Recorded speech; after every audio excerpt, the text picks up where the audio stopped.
The darkness continues.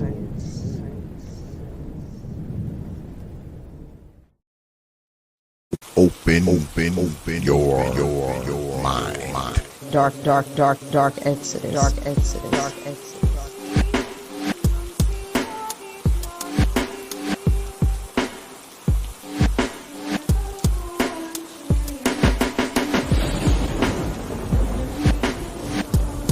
The protest. Dark Exodus.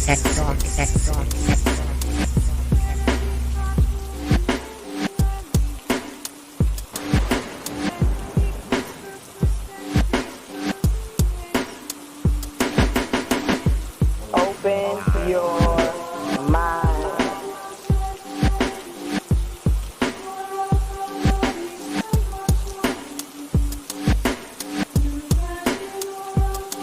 You know.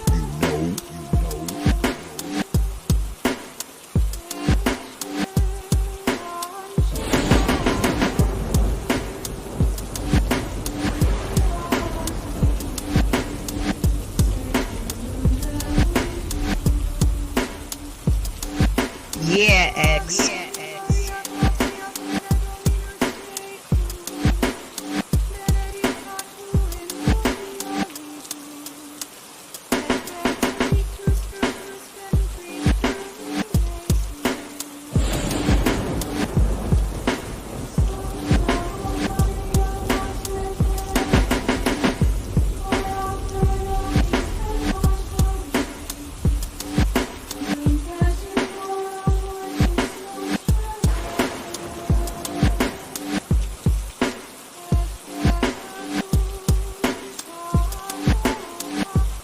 You know.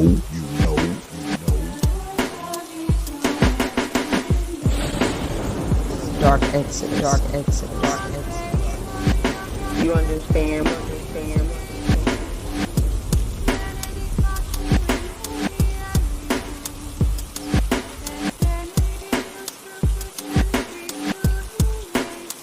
Yeah, X.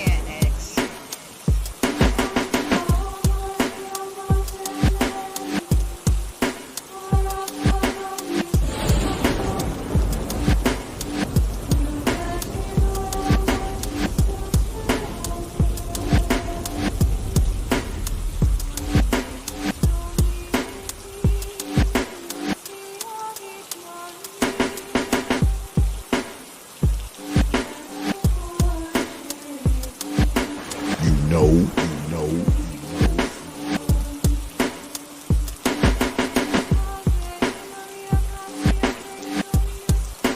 You understand?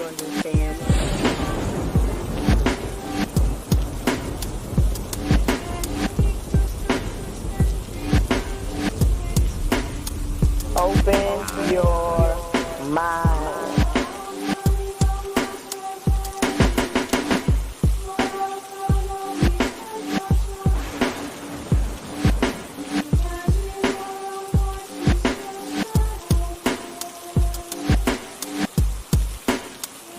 Dark Exodus. Yeah, X.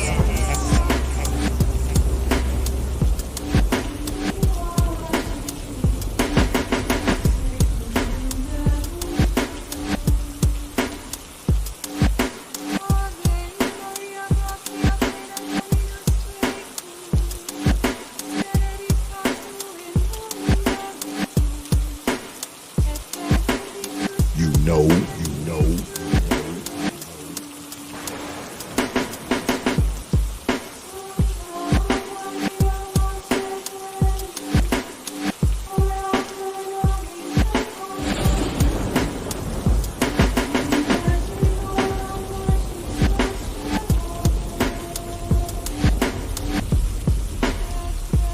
You understand?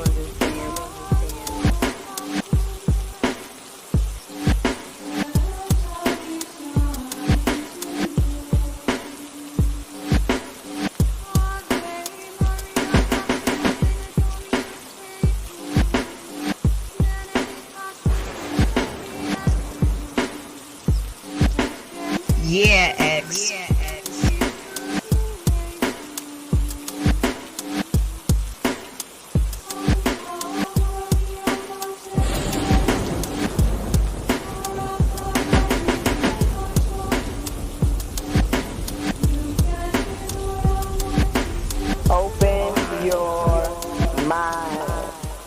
dark exodus.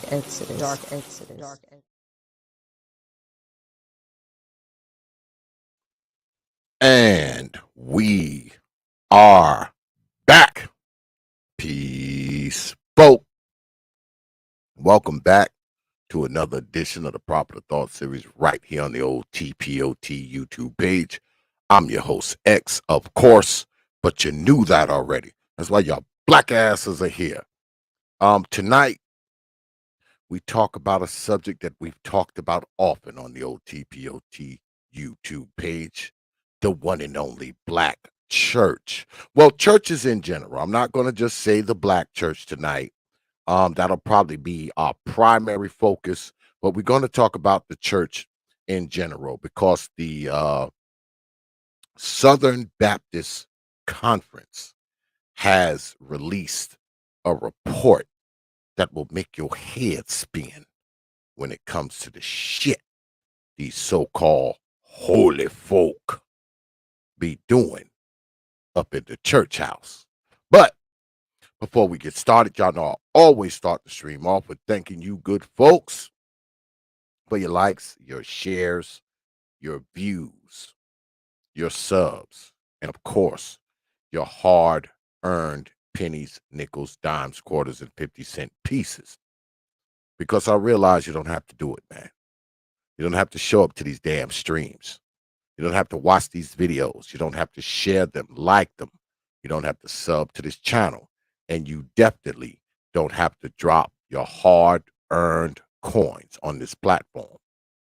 But you good folks choose to do so, man. Night after night, week after week, you are here when you can be anywhere. And I don't take you good folks lightly, man. I never have and I never will. You got my word on that. I'm humbled. I'm honored. I'm thankful, man. And I'm appreciative of you good folks, man. You know I get up here and I say shit you don't like. And I'm going to continue to do so. I'm going to continue to do so. But I will never disrespect you and never take you lightly. So I thank you. All right. All right. Let's get at it.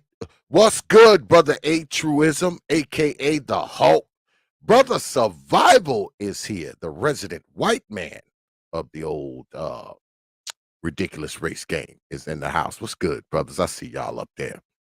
But y'all know, before we get started, we always start off the segment with something I like to call the old mama of the day. Yes, time for old mama of the day. And today, our old mama of the day hails from, well, there she is. Hails from Crazyville. But the headline reads, infant twins found abandoned after intoxicated mom crashed car, says the deputies. Well, I tell you. But we read, infant twins were discovered stranded and alone in Texas after their inebriated mother crashed her car through multiple barricades, deputies said. Down in Texas, where my boy Supreme and brother Nick Taylor are. But anyway, Fantasia Martinez, 26, was charged for allegedly abandoning her 6-month-old twins, including one who was discovered alone in her crashed car Tuesday just off of Interstate 20, according to the Harrison County Sheriff's Office. Police dispatchers received dozens of calls at about 9:45 p.m. regarding a woman walking in the eastbound lanes of traffic, department officials said in an earlier post. Martinez of Marshall appeared to be intoxicated and possibly under the influence of narcotics, but told deputies her car had broken down with both of her young children still inside. Deputies then detained Martinez for her safety as her car was located nearby. The vehicle, which was still running after the crash into a tree, appeared to have plowed through multiple road barricades and had an infant in the back seat, according to sheriff officials. Now, her drunken ass is drunk She done crashed the car the hell up. It's still running, crashed into a tree. She's walking down the street and the baby is still in the back. Oh, I tell you. Unbelievable. A deputy then broke one of the car's windows to rescue the infant inside, prompting Martinez to briefly break out of custody.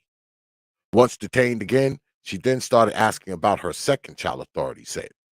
2 infant car seats were found inside Martinez's totaled car. The second child was located about 35 minutes later after investigators received an address near the crash site where Martinez had recently moved.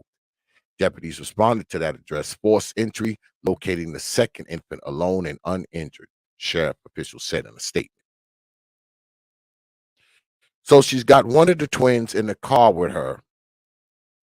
She done crashed into an oak tree. The other baby is at the house all alone. Now, mind you, these kids are 6 months old, all right? Half of a year old while she's doing this. Keep that in mind. Child welfare officials took both children into custody late Tuesday. It's heartbreaking to know that some children have to live in these conditions. Translation: some children have to live with these old mamas. Yeah, some children have to live with these old mamas. But I'm glad no lives were lost, Sheriff Brandon Fletcher said in a statement. And here is Miss Martinez once again. I mean, at least the babies weren't killed. You know, y'all notice here lately, I haven't been bringing y'all stories of children that have been killed. I figured I'd mix it up, because I know y'all tired of hearing me talk about dead babies killed by the old mama.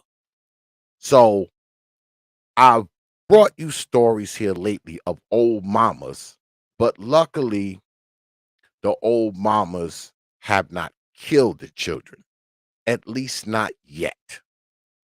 But it's very reckless, man, and very irresponsible, man, to be driving around with your kids while you're amped up on dope, you're drunk.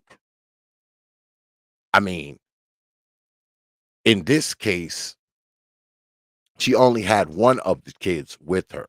The other kid was at the apartment by themselves at 6 months old, because, hey, they're 6 months old. They'll be fine in the apartment by themselves, right? And you look at these freaking women, man. Every old mama I have brought y'all to date, notice they have the same look in their eye. They don't look concerned. They don't look sad. They're not like, oh my God, my baby's hurt or my baby's gone or my baby's dead or nothing. Just that faraway stare like, yeah, I crashed the car with the baby in the back and left the baby in the crashed car, but nothing to see here. And yeah, the other baby was at the house by itself. Still, nothing to see here. That puzzles me. It's like when you come to the realization of what you've done, you would think at the very least these old mammies would have the look of contrition on their face, the look of sorrow, the look of sadness, the look of something. But nothing from these old mamas. I mean, nothing. And see, I don't feel sorry for these freaking old mammies. I really don't. I don't feel sorry for them. They're despicable people. They have no business with children, man. They really don't. I feel sorry for the little tykes. Because look at who they have to be raised by. These irresponsible, immature, entitled ass people. And the crazy thing is, these women do this stuff to these children, man. And let me tell you something. If there's no father in these children's lives that will try to get custody of them, they will bend over backwards to try to give these children back to this woman. Yeah, they'll make her take a couple, parenting programs, or, make her enroll in like Alcoholics Anonymous or Narcotics Anonymous, or, some type of program, or anger management, some ridiculous course like that. And if she does that, they'll give the kids right back to her. With all the shit she's done, those kids will be right back in her custody. As if she has gotten better. As if she has learned to be a better mother. It's a goddamn shame, man. It's a goddamn shame that some kids have to grow up and be raised by these old mammies. And these old mothers, man, let me tell you something. They're representative of many of old mamas just like this. They're representative of it. Because there's no telling what they do to these children that we don't see. The stories that we don't hear. The stories that I don't find. The stories that don't make the news. And notice, whenever I tell you about one of these stories, what's missing? Who don't you hear about? The father. And you still trying to tell me that single motherhood is a good thing? In fact, I want y'all to answer this question. But I'm not going to ask it. I'm going to let the good minister ask it for me. No. Sell it to the people. Sell it to the people and sell it to the world. You tell us single motherhood is good. How have we benefited from single motherhood? Some of you niggas just survived it. You just survived it. I'll tell you a lot of y'all niggas, it don't cost shit to love your kids.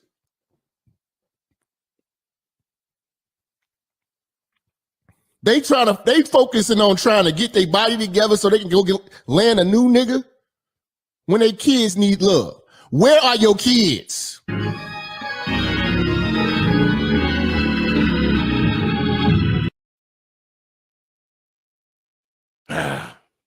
I don't know, Brother Jap. Shout out to the good minister. I think Minister Jap had an operation lately, so shout out to him. And I got to call Brother Jap, man. I got his number, man. I got to hit him up, see how he doing. But I asked the question myself. How have we benefit from single motherhood? What was the benefit? If you know, please write me and tell me. If you're a brother that has my phone number, call me and tell me. I'd like to know the answer. But yeah, that is our old mama of the day. So let's get into what's going on with the Southern Baptist Church. Because like I said, they have released a report, and this article comes from The Guardian. And it says here, man, that U.S. Southern Baptist churches facing apocalypse over sexual abuse scandal. Now, y'all know we've spoken about this before. The church, man, this is my problem with the church. The church sells a lot of hope, right? The church gets people in there, especially when you're talking about the black church, right? They sell a lot of hope, and we are suckers for hope. We buy it by the truckload. And let's be honest here, man. When you're talking about these churches, especially in the middle of black folk, a lot of these churches are in the middle of some of the worst areas in the world. I mean, you can walk around in churches down here, man. You walk around the neighborhoods where these churches are. And guess what? Guess what? All you see around you is poverty, despair, ran down houses, garbage, trash, bums, dope heads. But in the middle of all of that is this big old glorious church house. And it's not like it's one, because all you got to do is walk down the street about a mile or two and there's another one. Another mile or two down the road, there's another one, and another, and another. Go to some of these neighborhoods where Negroes is dying by the dozens every week. You know what's on every goddamn corner? A church. And usually a pretty damn nice one, depending on where it is. And like I always say, you would think with all these holy, sanctified, sanctimonious people all over the place, this would be the last area where people are getting shot in the head by the dozens on any given Friday, Saturday, or Sunday for that matter. But let's continue. Says here, America's largest Protestant and second largest Christian denomination is being roiled by a sexual abuse scandal that cast a harsh light on one of the most politically powerful religious groups in the country, as well as renewing a focus on its racist past. The Southern Baptist Convention is a collection of loosely affiliated member churches boasting just under 15 million members and is dominated by white members, who are usually deeply socially conservative. The convention has often been a powerful tool for right-wing organizations in recent years, especially on issues around abortion. But the SBC is now so mired in scandal that one recent former top official said it faced a Southern Baptist apocalypse. Now, I know some of you Southern Baptists out there are going to get mad. Oh, it's not everybody X, blah, blah, blah. Well, if you think I'm talking about you, I probably am. So just deal with it. If not, flip the channel, do what you got to do. But we continue. The issue at hand is the release by the SBC of a 205-page document naming hundreds of Baptist leaders and members accused or found guilty of sexual abuse of children. The list, which includes 700 entries on cases between 2000 and 2019, was released after a bombshell third-party investigation by Guidepost Solutions said the convention's leaders and its executive committee failed the public and its community by mishandling sexual abuse cases and mistreating victims and survivors. Now, that's something we're well aware of, right? Because when these things happen and these children get abused, there's always the cover-up, right? There's always the denial. There's always the, we don't want anybody to know. Or, those people are lying. It's always that, right? It's always that. But we continue. SBC leaders Roland Slade and Willie McLaurin issued a statement saying, the list reminds me of the devastation and destruction brought about by sexual abuse. Our prayer is that the survivors of these heinous acts find hope and healing, and that churches will utilize this list proactively to protect and care for the most vulnerable among us. The initial report was released after a 7-month investigation that revealed 380 leaders and volunteers in the SBC have faced public accusations of sexual abuse. It said that the SBC's general counsel and spokesman had kept their own private list of abusive ministers, and that the leaders of SBC's executive committee had focused for decades on trying to protect the SBC from liability for abuse in local churches. Told you, it's always the cover-up. They're more concerned about the scandal. They're more concerned about the bad press than they are the children. Because notice, it says here, this last sentence, it says they were focused for decades on trying to protect the SBC from liability for abuse in local churches. They were more concerned about getting sued than being concerned about the children being molested. That was their primary concern, being sued by people.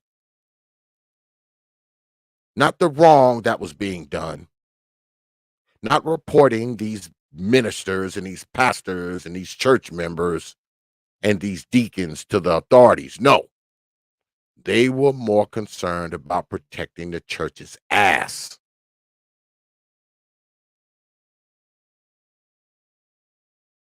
But I'm going to put this in the chat for you good folks, because y'all know how we do it here. Don't listen to me. Read it for yourself. Come to your own conclusions. That's how we do it here. Read it for yourselves.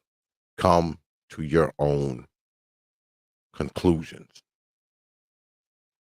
But we're not finished. We are not finished with the good church, because we have another article here.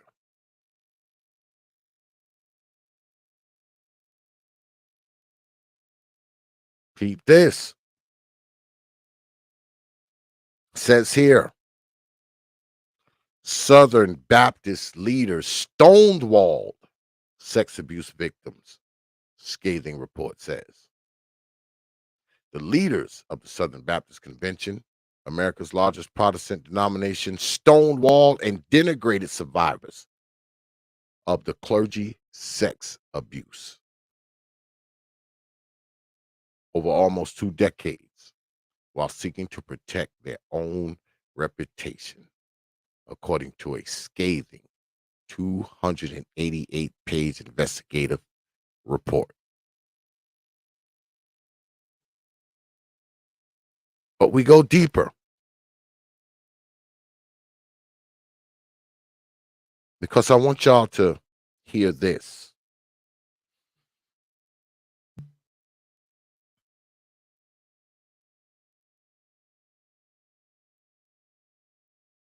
This is something from the Penn Libraries, and I'm going to put this in the chat because this is a pretty long report. It's actually 50 pages. And it says situational risk factors associated with child sexual abuse in the Black church and the interventions to keep Black children safe. And what it does is it goes into the reasons, the situational risk factors associated with child sexual abuse in the Black church and the intervention to keep Black children safe. I'm going to put this in the chat too, because like I said, it's a 50-page report. I will put this in the chat as well. If you feel the need to read it. What's good, Brother E-Tail? I'll see you up there, brother. Go ahead. Check that out as well. But we're not finished. You know we are not finished, good folk. You know we are not. because I have another article. This one you should be interested in. It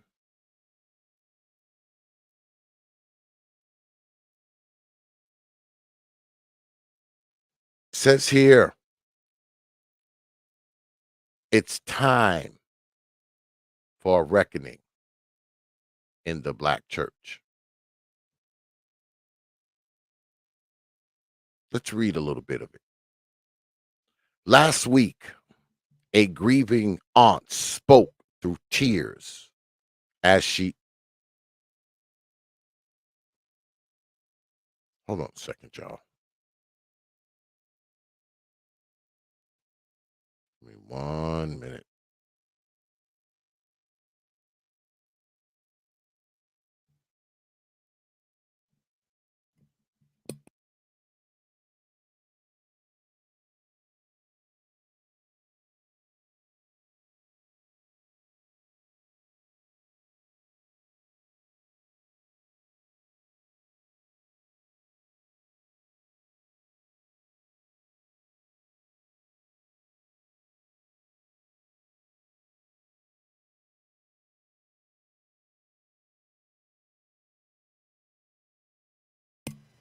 All right, my bad, y'all. Family in here trying to get on my nerve when they know that is forbidden when I'm on the air. It is forbidden to get on my nerve. But we continue. It says last week, a grieving aunt spoke through tears as she shared what happened to her 14-year-old niece. In an 18-minute Facebook video, the woman cried and wailed as she revealed that her niece, her husband's little sister, had for at least 6 years been raped repeatedly by her own father, Pastor Matthew Gibson. The abuse took place in the bathroom of Gibson's church, Brooklyn Progressive Baptist Church of Brownsville. Gibson, the son of Bishop Ben Gibson, has been arrested and charged with several counts of sex abuse. In the wake of his son's arrest, Ben Gibson has also been accused of rape. I almost clicked away from the video that day. I was emotionally tired of hearing about babies being violated by church staff. It's a story that has unfortunately become all too common in the church community, both at large and within the Black church community. And I was tired of the bottomless sorrow I feel when I hear these stories. Tired of feeling hopeless as I realize the damage is already done and that the child's journey to healing will be long and heartbreaking. So I almost clicked away from the video that day. Almost, but I didn't. Instead, I made myself look and listen. And when it was over, I cried, not only for the survivor, but for the young girl or boy whose abuse I'll likely learn about a month or even a year from now. Sex crimes are especially atrocious when committed within the church world because they carry the weight of centuries of misogyny, sexual aversion, and lack of sexual discourse. And they are, to me, especially evil when carried out by church leaders because the attacker has boldly claimed to be a representative of Christ. Unfortunately, sex crimes have become more commonplace within the church. Despite all Christ stood for, despite all God is, the Black church is not exempt from the cultural norms and pressures that both create predators and promote the abuse and harm of women and children. And there's something to be said about that, right? Because you have these people who claim to be soldiers of God, followers of Christ, believers in the Bible. You got these pastors and bishops who will stand on the pulpit and talk to you about fornication and evil and you're going to hell and all this kind of stuff they pump into your brain. And they leave right off that pulpit and do some of the most heinous things to children. They leave right off of that pulpit and have multiple baby mamas. They leave right off of that pulpit and molest multiple children and come right back Sunday morning and get to preaching like nothing's happening. Nothing at all. Will shout you down and tell you how you sinning. Shout you down and tell you that you don't believe in God. You don't care about God because you don't tithe. And these very same people who talk this stuff have done some of the most ungodly things imaginable.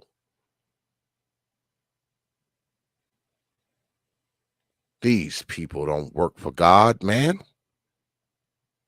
These people pimp God. They use God as something to gain access to people. They use God as something to gain access to people's children.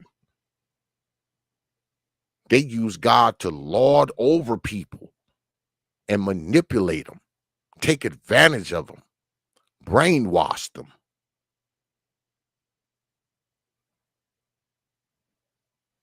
I know, man. I grew up in the church, raised by church folk.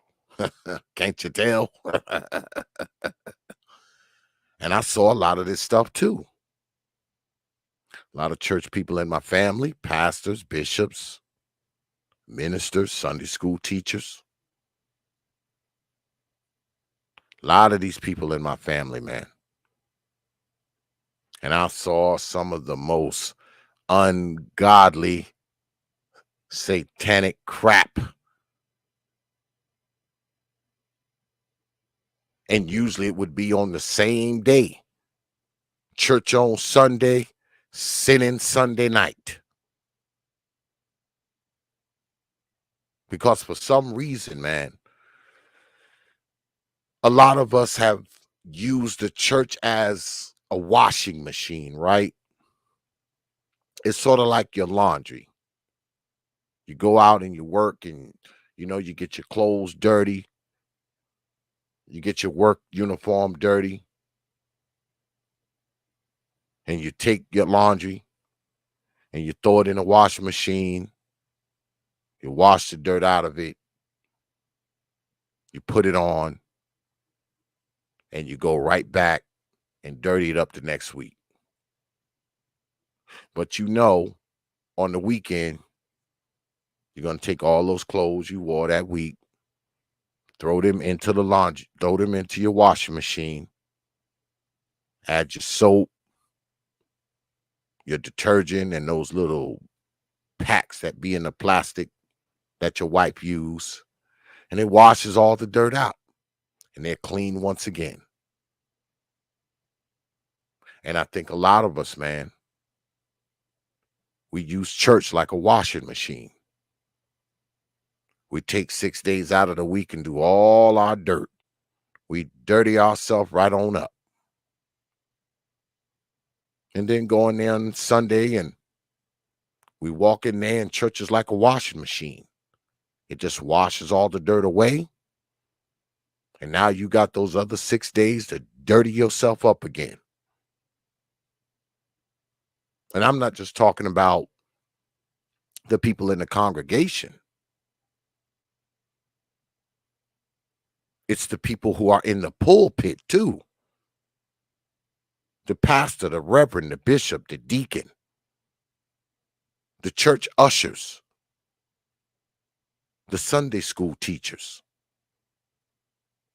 I think they are even worse because they have a modicum of power, right? You see how the pastors are. They have plenty of power. They've got these people brainwashed. Some churches you go to, they don't even need the Bible anymore. All they have to do is stand up there and say God said it, and that's it. And we as black folk, we fall right in line, don't we? I think because a lot of us, man, our lives have a lot of gaps and holes in it. And we look for these things to fill those gaps and holes. Because when you think about it, who goes to church, man? People who are missing something in their lives. People who are seeking something. People who are hoping for something. That's probably the majority of the congregation, is it not?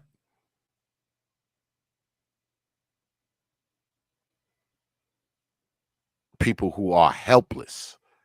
People who are hopeless.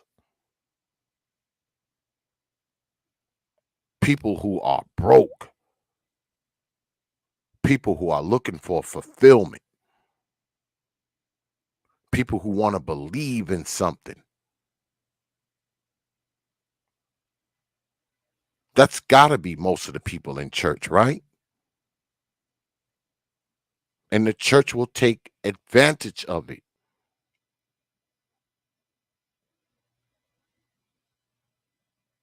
They know exactly what they're doing. But like I said, I saw a lot of this stuff, man, 40 years ago. 45 years ago. And back then, the church probably was way more pure than it is now.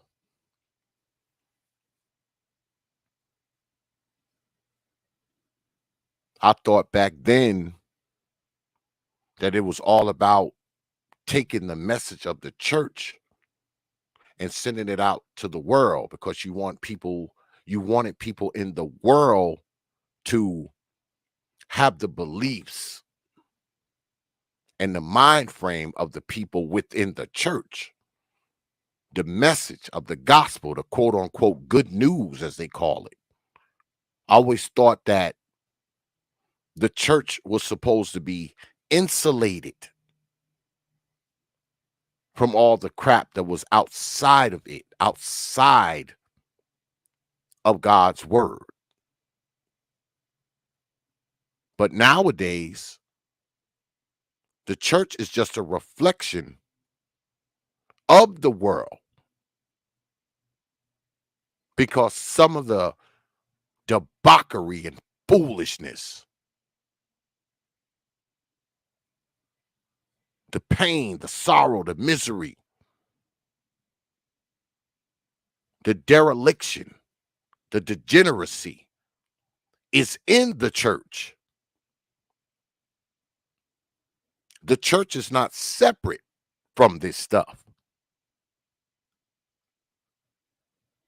The things outside of the said church as an institution have made their way into the church.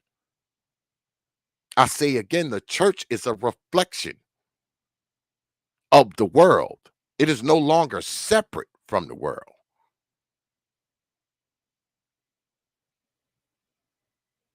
And when I was younger, you would hear people in the church say that we are in the world, but we are not of the world. But the church is of the world now, isn't it?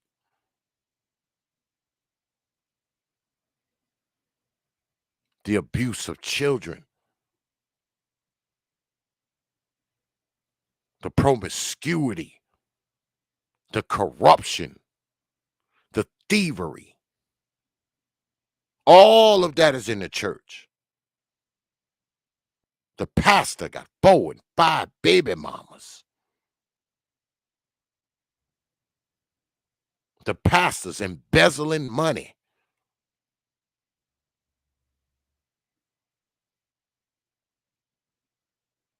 taking money from the poor and enriching himself. His congregation walking to church as he rides by them in his Mercedes Benz. These people pimp God. They don't work for God. They pimp him for their own selfish needs. But let's finish this. It says here, in the U.S., 10% of all children experience some form of sexual abuse before they reach 18, which we all know. We've talked about it here many, many times. And what's good, brother Little Rock? I wasn't even paying attention to the chat, my brothers.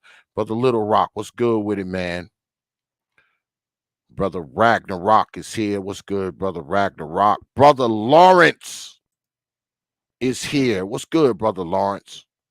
Brother Free Zone is here. What's good with it, brother Free Zone? It says in the U.S., 10% of all children experience some form of sexual abuse before they reach 18. A majority of the survivors are girls, 75% of them. We know that already, too. Youth between the ages of 14 and 17 are particularly vulnerable, and those younger are often too young to comprehend the abuse. Church is one of the many places where this abuse happens, as most children who have been sexually abused were usually violated by people they know and trust. In the past, the Black church has often participated in and promoted in this abuse. Although child marriage is least common among Black people in the U.S. compared with other groups, Black girls who married as children were usually forced to do so under the directions of their church. This is best illustrated by the story of Sherry Johnson, who was raped and forced to marry her rapist at a deacon at her Tampa, Florida church in the late 60s and early 70s. In 2014, former Bronx pastor Michael Clare admitted to raping 2 teen girls. Last year, North Carolina pastor Glenn Collins was charged with at least 128 counts of child sex abuse after raping 4 children and abusing others over a span of 13 years, 1996 to 2009. Recently, Ohio church leader Arthur Dade Jr., known as Apostle Dade, was convicted of raping a 10-year-old boy in the backseat of his car. These are only the stories we know about. The Black church has been a staple in the community since its beginning in the slave era and has served as a catalyst for some of the community's biggest racial justice accomplishments. Despite all its good, the Black church has lagged behind in efforts to end sexual abuse. The urgency to eradicate this ungodly reality is not lost on all church lovers, though. The Children of Kambahi, a newly found organization, works hard to combat sex abuse in Black churches, rightly using womanist mythology. The organization is largely comprised of faith leaders who draw on the works of Black women theologians and scholars like Renita J. Williams, Kelly Brown Douglas, Monica Coleman, and more. The group nods to networks outside the Black community to work to fight sexual violence, like Samaritan Safe Church, Love with Accountability, and Crime Victims Treatment Center. Through these tough efforts and collaborations, we see that many of our faith leaders are brothers and sisters in Christ, recognize the need for meaningful action in matters of sexual abuse, and know that this justice can no longer be delayed. Much like many current faith-based sex abuse activists, I understand that to honor the work of these courageous scholars It is to move forward the struggle. It is to move the struggle forward. It's time. It has long been time for reckoning in the Black church. We can no longer afford to overlook sexual abuse, gender-based violence, and homophobia in an effort to portray perfection.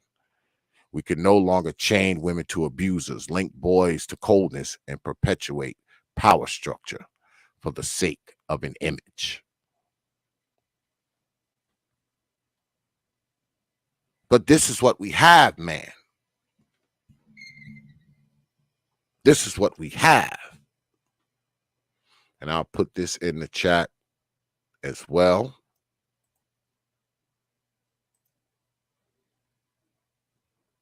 Because I believe this article was written by, a Black woman.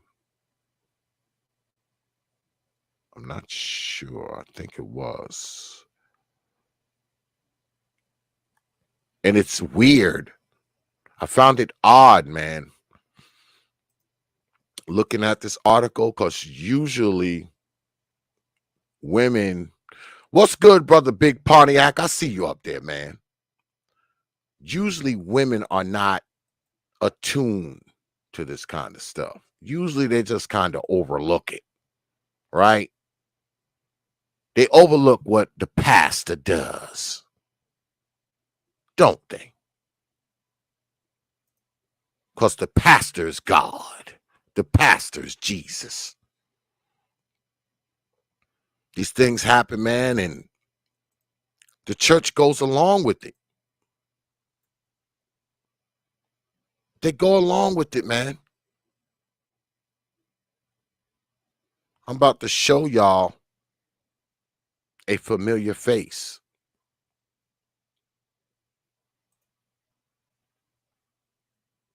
I'm going to show y'all somebody that I'm pretty sure y'all are familiar with. Remember this guy? Remember him? This is Bishop Eddie Long. Bishop Eddie Long was accused of, I believe, molesting 4 teenage boys. Right? Over the course of time. And what we have to understand is this. These people do this, man. And they don't do this alone. They don't. They have enablers. They have helpers. They have people who assist them. Because it's virtually impossible for them to get away with this crap without having people who help them do it, right? Because as powerful as they are in their church, the churches that they lead, it's impossible for them to get away with this for so long without having help. The deacons, the church volunteers, all those people who help them cover this shit up, help them hide it, intimidate people who they victimized.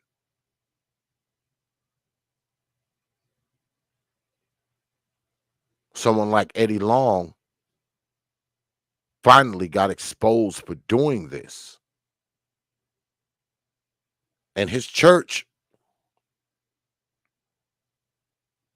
treated it like it was nothing. Treated it like nothing was happening. Nothing to see here. He's been molesting young boys. No big deal, right?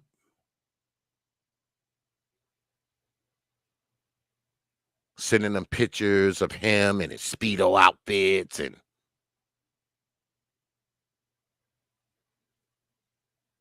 And this is the same guy who would get on that pulpit every Sunday,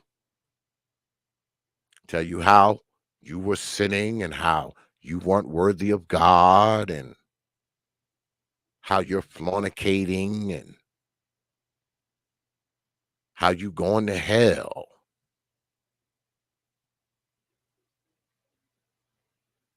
How you need to praise God more. You need to come to church more. You need to tithe more.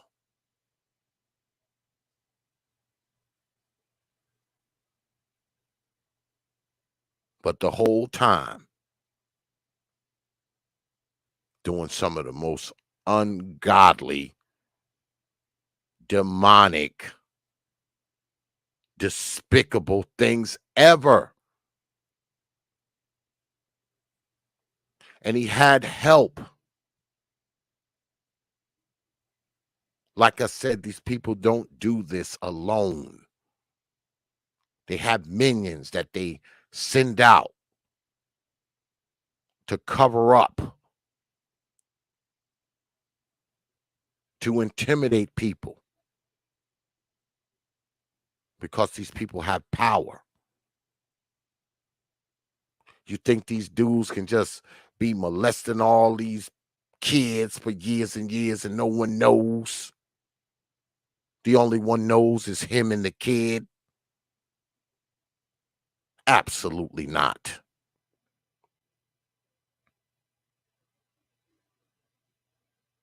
You heard what I told you earlier about the Southern Baptist Conference. They tried like hell to keep that report from coming out.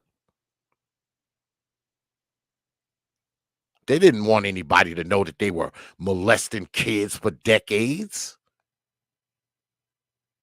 They weren't concerned, the people in leadership, they weren't concerned about the children at all. They were concerned about the church's reputation and whether or not the church would have to pay out for all the children they had violated. A damn near 300-page report.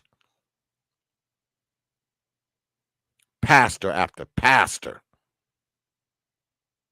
bishop after bishop, deacon after deacon.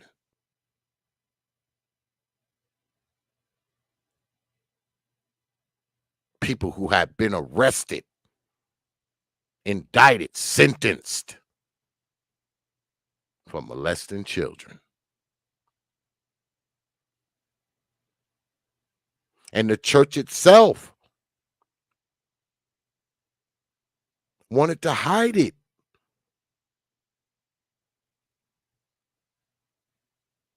They're bad as the Roman Catholic Church.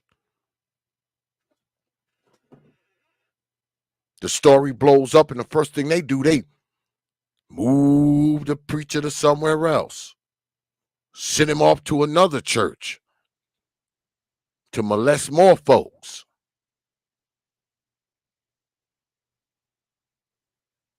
They don't report him to the authorities, call the police. Let's just hide it. Don't say anything. Let's just move him to another church. This report comes out, the first thing they want to do is hide it. They don't want anybody to know.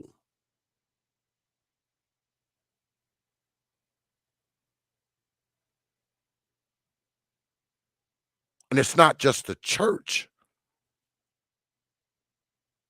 It's not these powerful pastors' minions. It's not just the pastor's congregation or the people in leadership in the church. No. It's the church's family members. It's the pastor's family members. It's the pastor's wives. You see this lady standing up here with Bishop Long? That's his wife, Vanessa Long. He was raping these boys for years. You think she didn't know about this shit? I'm pretty sure she'll say she had no idea, but do you believe that she didn't know about it as long as it was going on?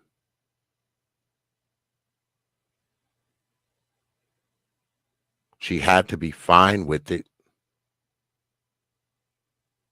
because once the accusations came out into the public, she wasn't like, oh, I got to get away from him. I got to leave him. No, she stayed with him.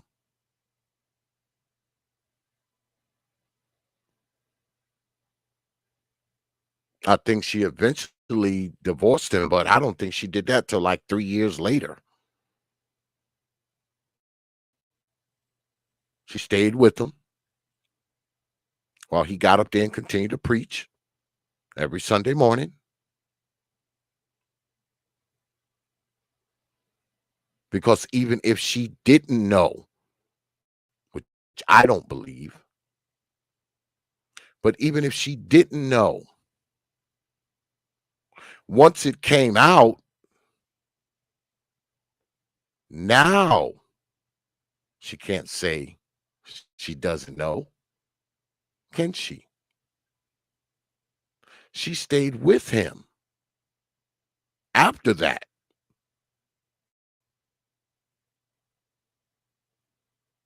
Like I said, I think she eventually divorced him, but I think that was about 3 years after it all broke out.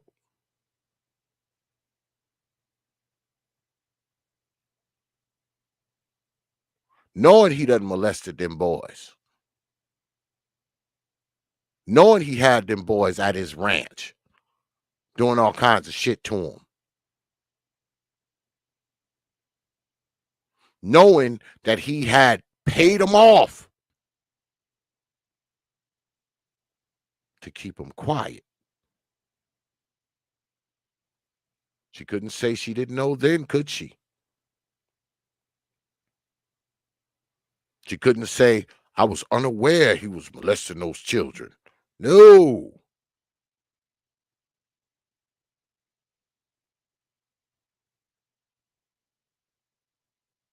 And like always, when these things happen,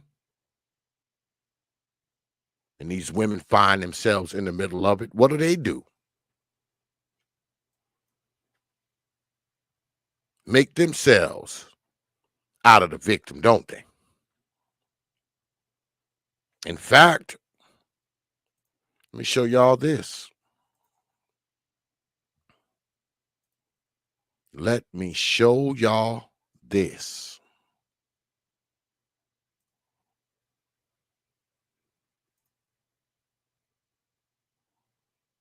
There's Vanessa Long. I believe she taped this in 2012. I believe the accusations came out in 2009, I believe. That's when the accusations came out. He was doing it over the course of time, according to the boys, according to their own words. But like I said, they always make themselves out to be the victim, right? Forget the real victims. It's all about me. So let's listen to the late Eddie Long's ex-wife. Let's hear what she has to say. Fair use, Negroes. Fair use. Back in December of 2011,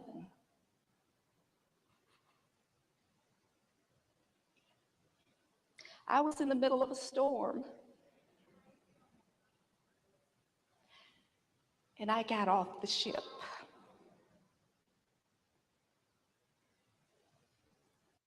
About 3 years after it happened, but who's counting?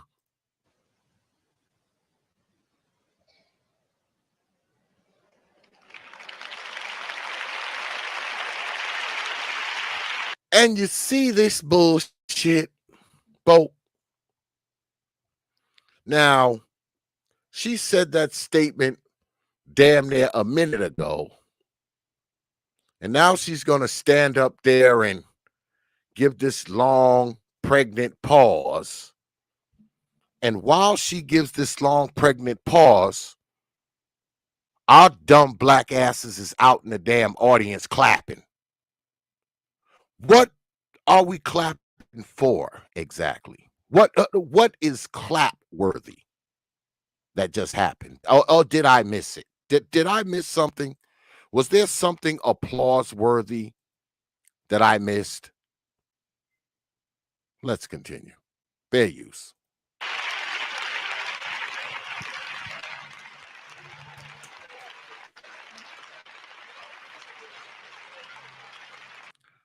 And a goddamn standing ovation. But take a look now. Take a look in this audience. Who do you see out there? Who do you see out there? A bunch of black ass women. This is the black church, y'all. This is the black church. A bunch of single ass women. Not a wedding ring in sight. Many of them baby mamas, of course.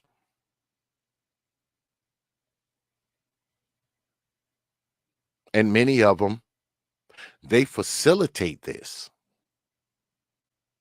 They allow their sons and daughters to be around these people. A lot of times, these children are around these church folks with mama's blessing. Because mama loved the pastor, right? Oh, that's Pastor so-and-so. That's Pastor this and that. Oh, go ahead to the ranch with Pastor. And the kids are at the mercy of this foolishness. The pastor want the kid to come to the ranch. Oh, mama, she brainwashed. All he got to do is go to her and be like, won't you let that boy come on to my ranch for a couple of weeks? Won't you let him be at my ranch this summer? And you know that these are kids that are fatherless, man. You actually think one of these despicable freaking pastors can come to this house and leave out of here with one of these boys? Yeah, right. The pastor get pistol whipped is what the pastor get. I rebuke you, pastor. You're not leaving here with one of these boys. Not from this house, you won't. But just take a look at the congregation. And this will tell you why these kids end up getting abused by these freaking pastors and preachers and deacons and bishops.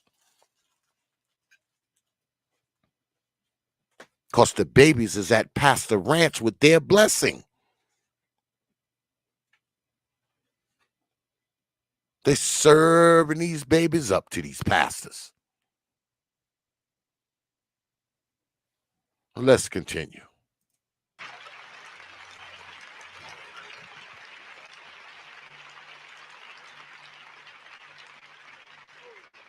Fair use. As much as I love my husband, my family, my new birth family, I couldn't take another minute pretending that I was okay. She means like she did all those years that he was molesting young boys. Yeah, she couldn't pretend to go along with him molesting the young boys like he was doing, before she decided to leave away from him. That's the translation, folks. But we continue. Fair use.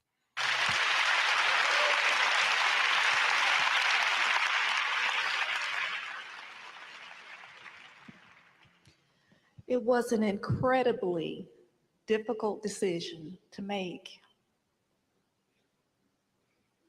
And it was equally hard to come back because I felt like I failed the very people that needed me to be their strength.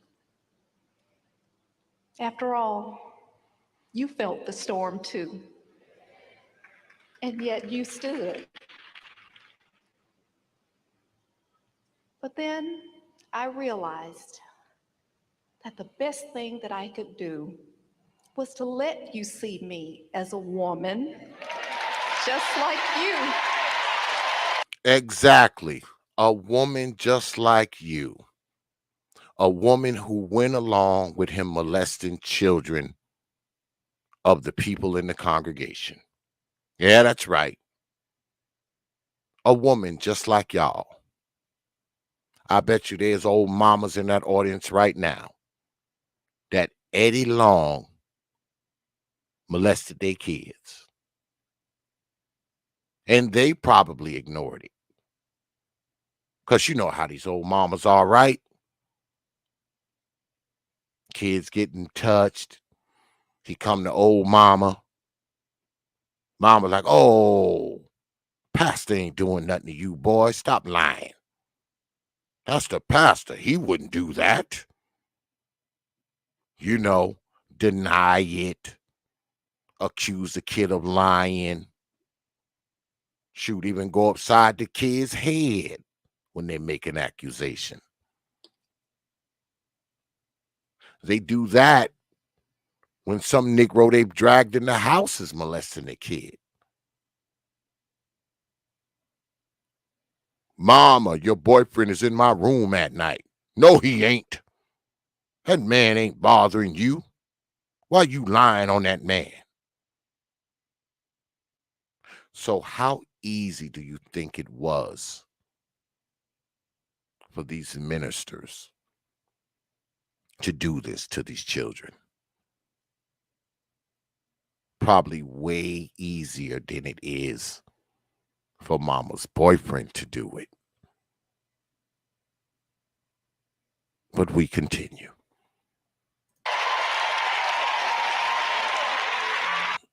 And another standing ovation for what I don't know, but another standing ovation.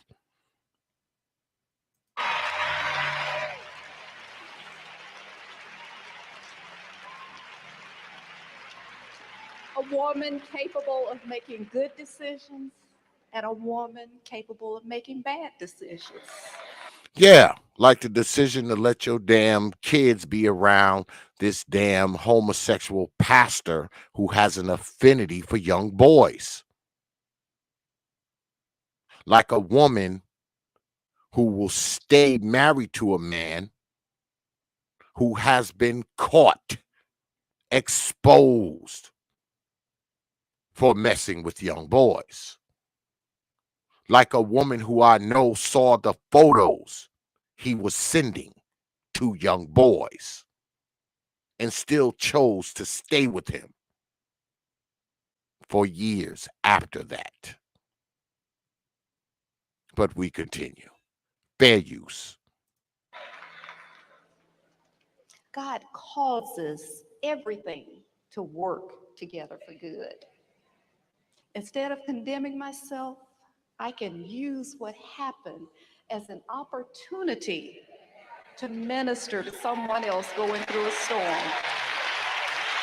Yeah, minister to someone else who had a husband who molested young boys. Yeah, I'm pretty sure you're well versed in that, lady. And you're probably well versed in covering it up. You're probably well versed in that too. But we continue. Fair use.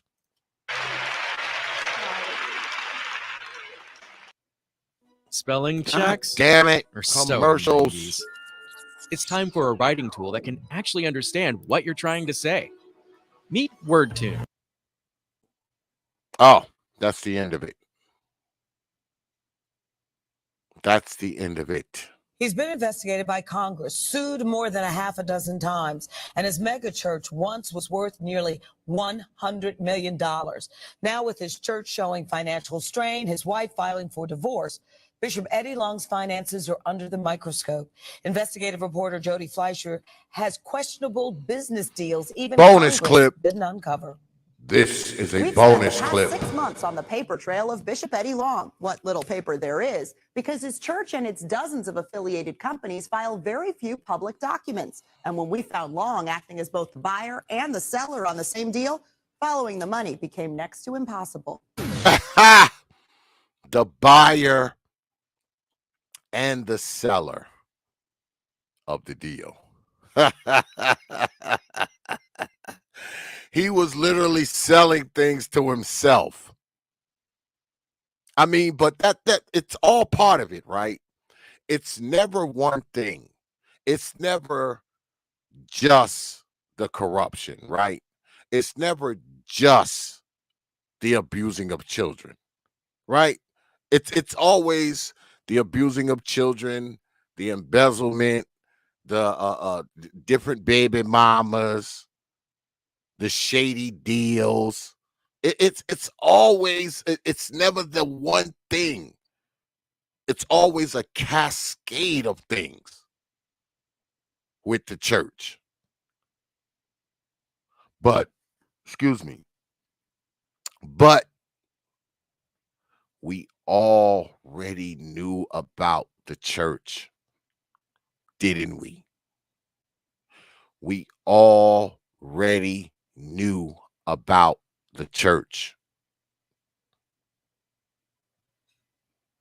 You see the title. This is what we already knew, folk. This is not news to us at all, is it? We knew all of this crap already. But we continue.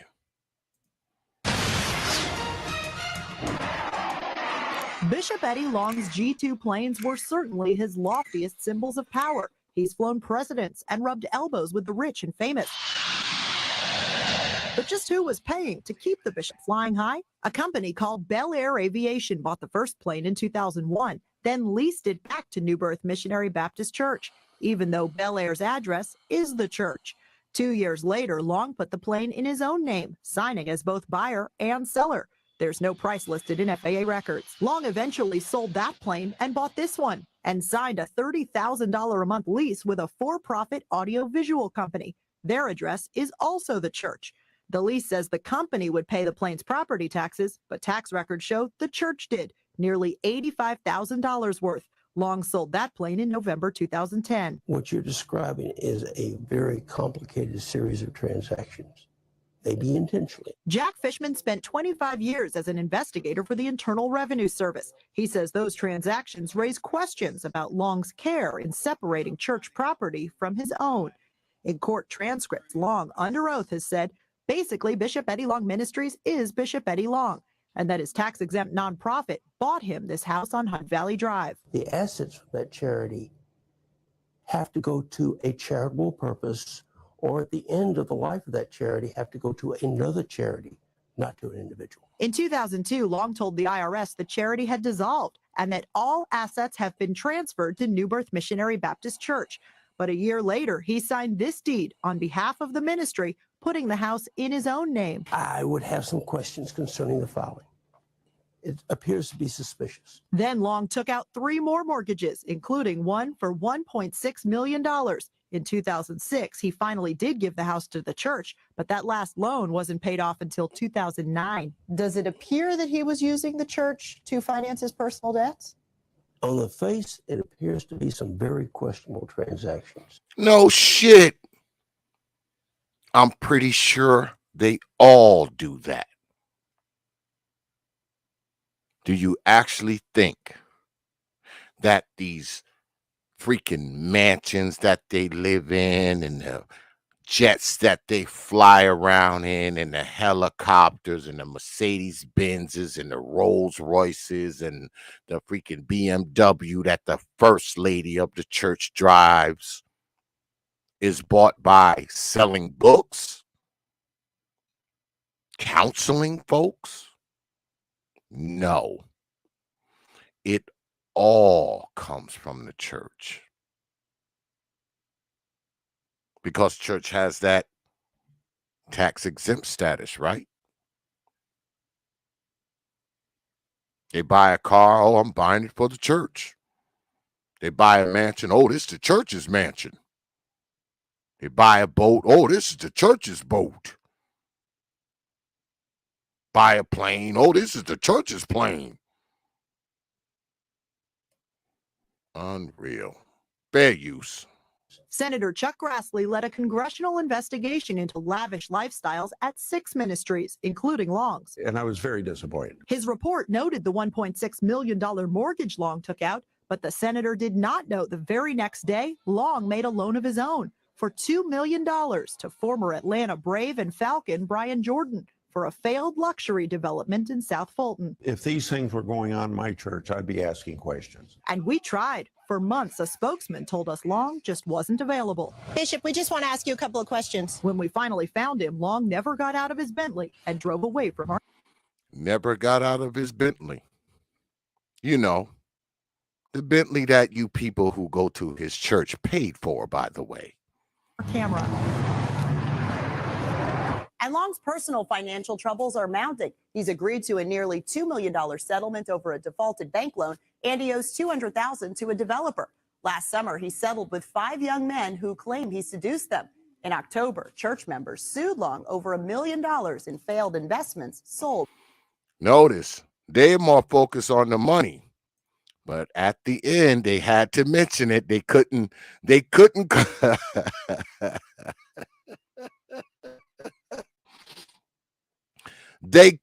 conclude this report without mentioning to a developer. Last summer, he settled with 5 young men who claim he seduced them. $200,000 to a developer. Last summer, he settled with 5 young men who claim he seduced them. And last summer, he settled with 5 young men who claim he seduced them. And last summer, he settled with 5 young men who claim he seduced them. In October, church. Last summer, he settled with 5 young men who claim he seduced them. In 5 young men he seduced. I wonder how he seduced them. Exactly. I wonder how. How come that story has never been told? I wonder if he has a memoir hidden somewhere in a basement or in a safe, in an archive somewhere, you know. He just has it hidden, you know, and no one will never know about it for the next 60 years. It's buried in like some time capsule somewhere. You know, his videotape confession of what he did to the young boys. And notice, he settled. It's always been my interpretation of a settlement is that you settle because you did something wrong. If you're in the right, why would you settle? If you didn't fuck up, why would you settle? If you're accused of something and you pay out $10,000, $100,000, $1 million, why would you do that if you didn't do anything wrong?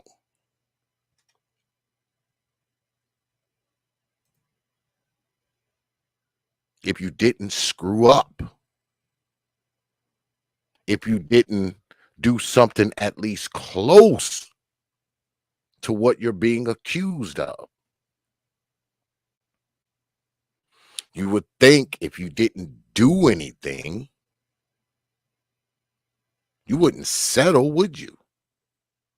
Why would you settle?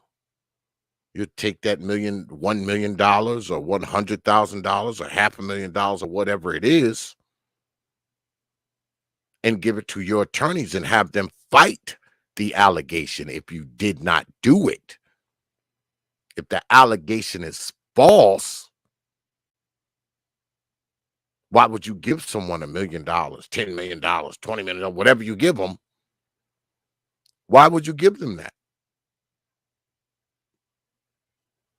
Why not just give half of that or a percentage of that to your attorneys and have them fight the allegations because the allegations are false?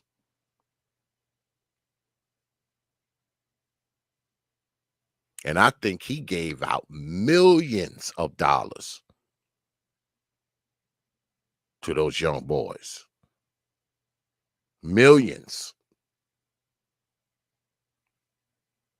You think if you got an attorney, if you go to your attorney and cut him a check for $1 million, he won't get out there and fight vigorously for you for $1 million?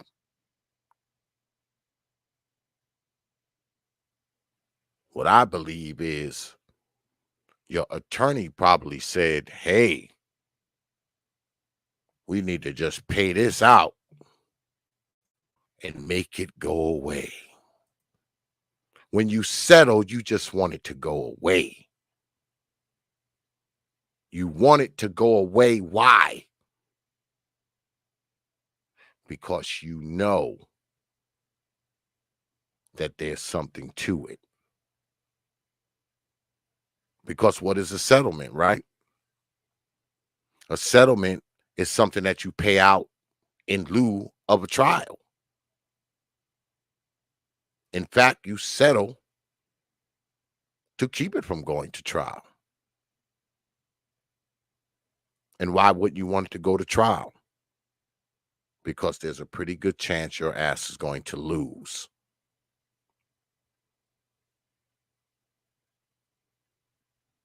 Especially when you're talking about a civil case, right? If you're the defendant, you're the person being sued.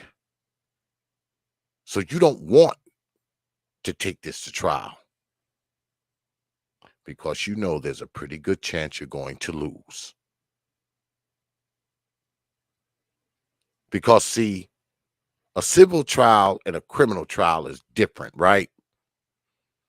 In a criminal trial, if you're the defendant, you're being accused of something by the district attorney or the state attorney or the county attorney or the U.S. attorney. You're the defendant, and they have to prove your guilt beyond a reasonable doubt, right? Your guilt has to be proven beyond a reasonable doubt. But a civil trial is different. All they have to do is supply a preponderance of evidence. Doesn't have to be beyond reasonable doubt. A simple preponderance of the evidence can cause you to lose. And when you're the defendant in a civil case, you got a good idea of what the evidence is. And if you go to trial, you know you're going to lose. But a civil trial and a criminal trial is similar in these aspects. Because in a criminal trial, if you commit some type of crime, some type of felony, and the max time they can give you is, say, 20 years, 30 years. if you settle, in other words, take the plea, you may only do 7, 5, 10. You take the plea, you settle. You're looking at 40 years. You take the plea, you do 10. You do 20. You do 15. Because, see, if you take it to trial and lose, you know the judge is going to throw the book at your ass. You might end up doing those 30 years. You might end up doing those 40 years, those 50 years, if you take it to trial and lose. A civil trial is the same way. As the plaintiff suing you as a defendant, if they're suing for $50 million, they take it to trial and you as the defendant loses. Guess what? Guess what? They're going to get that $50 million and probably more on top of it.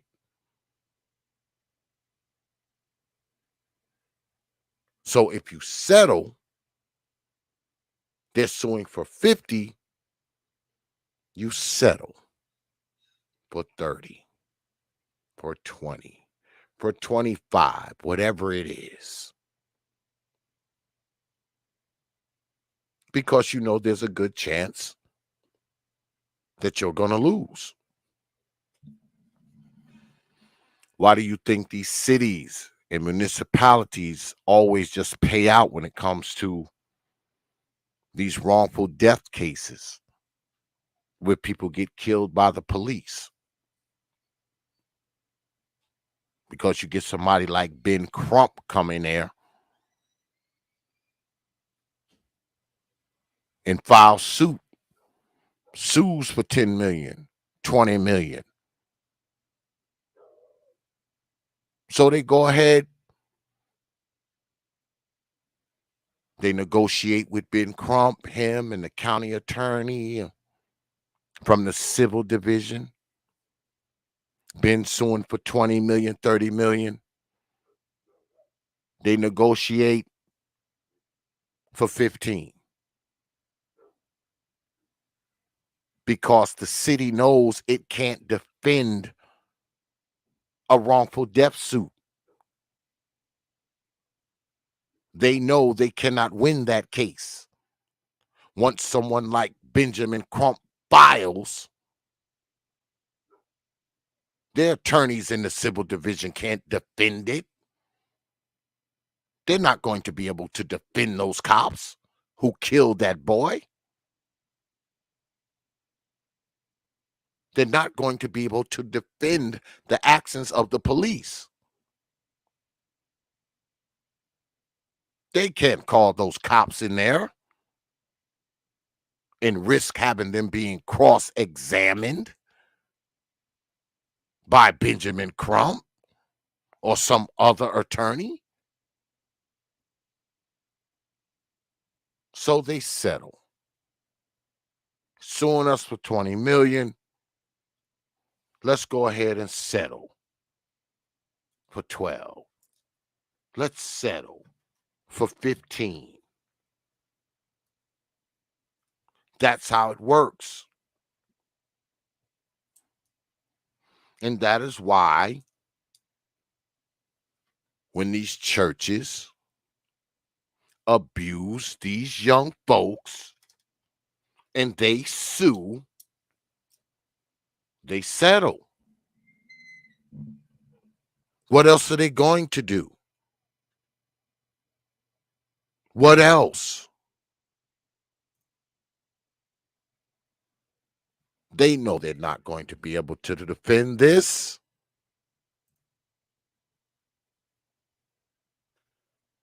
They know this is a lost cause. And more importantly, they know the fucking pastor is guilty.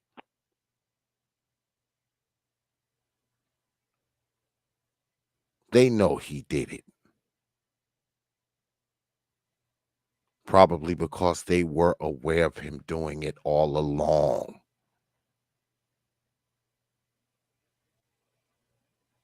Because a lot of them assisted him.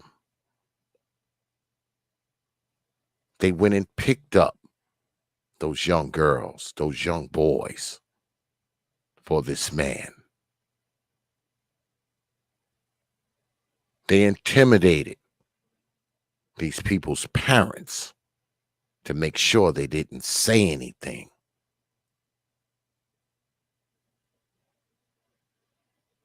They brainwashed people.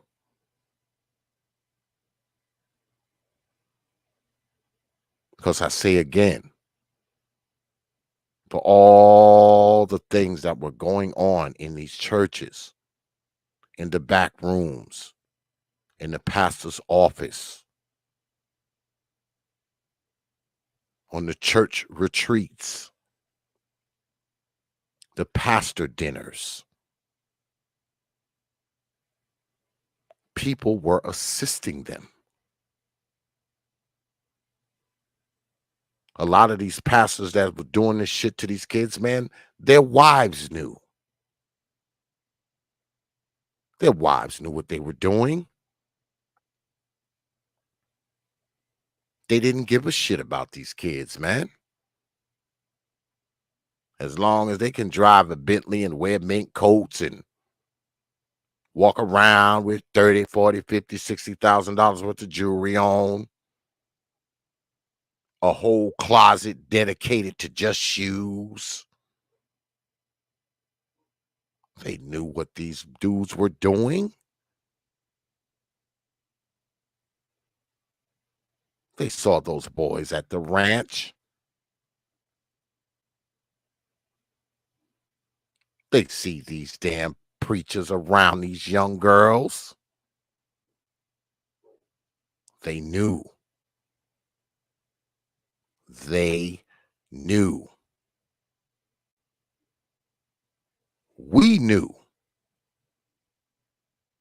We already knew what went on at the church. We already knew this stuff. But I say again, the church is merely a reflection, man, of the rest of the world, especially in Black society. So many children find themselves molested, man, and violated in Black society. Yeah, I know we don't like to talk about it because, you know, only white people do that.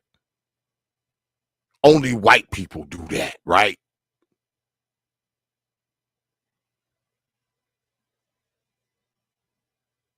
A majority of Black children are molested by the time they're 16. And y'all do know that a majority is anything over 50%, right?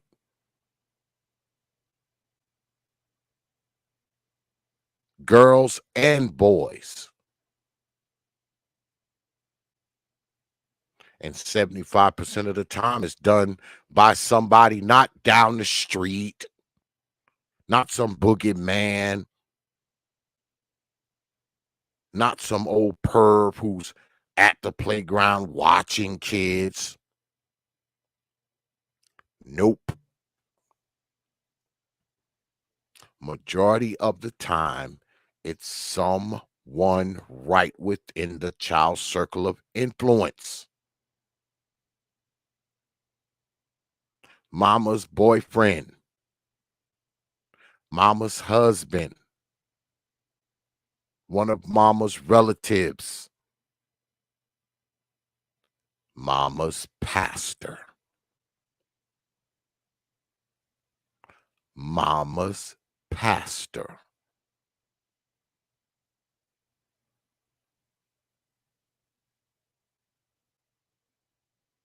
And of course,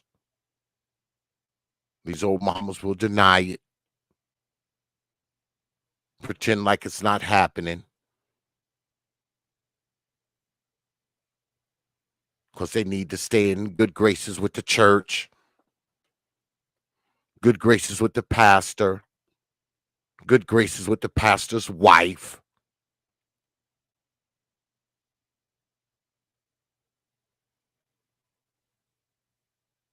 No regard for their own children.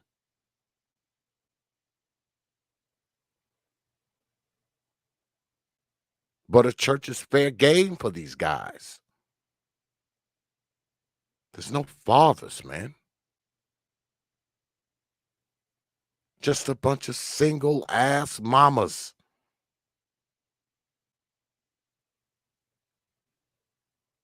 When they're not taking their pick of them, they're taking their pick of their children.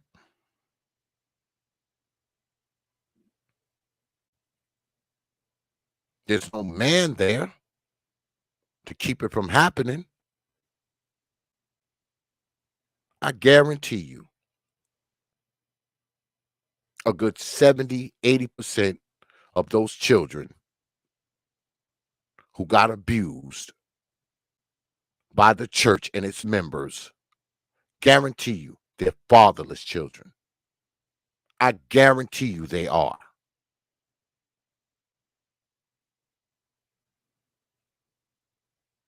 You think the people in church leadership don't know that?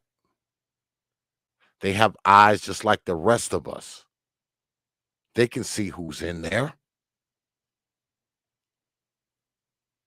They can see who's filling those seats.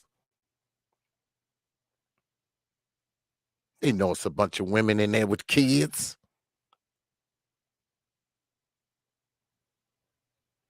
Because most of them women in there, if they had a man, they probably wouldn't be there.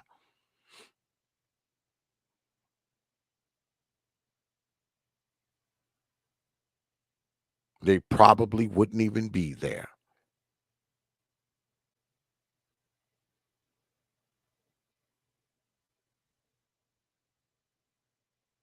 But for the most part, that is the black church, is it not?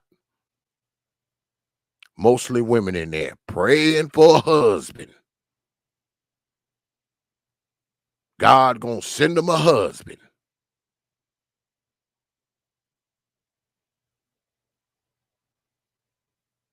Just in there religiously brainwashed. And a lot of times at the expense of the children. They stand in there and clap and pray and scream and do the Holy Ghost and fall out and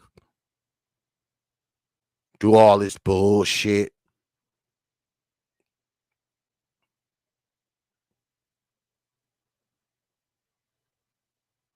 Probably feeling lucky that the pastor picked their kid.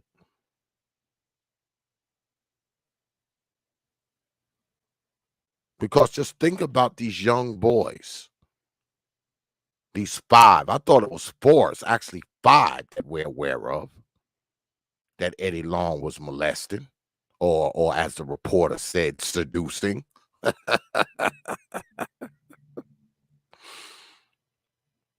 Where was these boys' parent?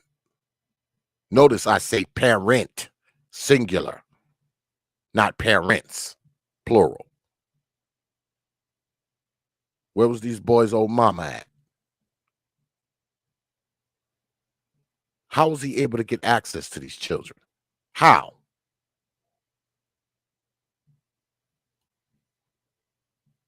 You mean to tell me that these women were unaware of it? What, was Eddie Long coming to the house and saying, I'm taking them to go play football? I'm taking them to the arcade? I'm taking them to the carnival? Well, I mean, what was he saying to get these boys out of their house? They didn't find it strange that Eddie Long always wanted their young son at his ranch. They didn't find it strange that Eddie Long always wanted to be around their son. Didn't find that strange at all, huh? Not just your son, but 4 other women's sons who probably didn't have a father either.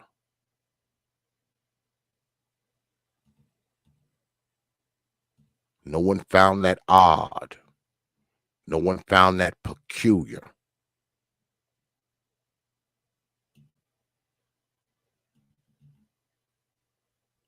Now, I know I told y'all about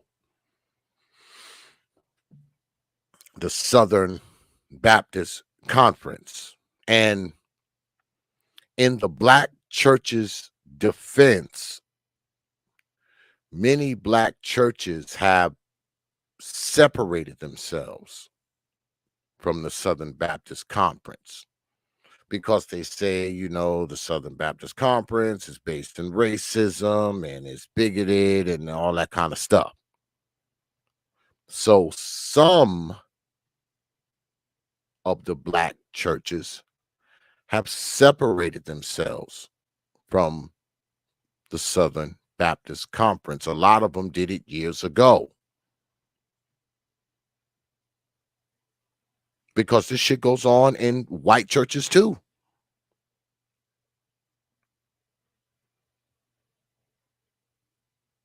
Multiple ministers, multiple reverends arrested, in jail for doing this shit.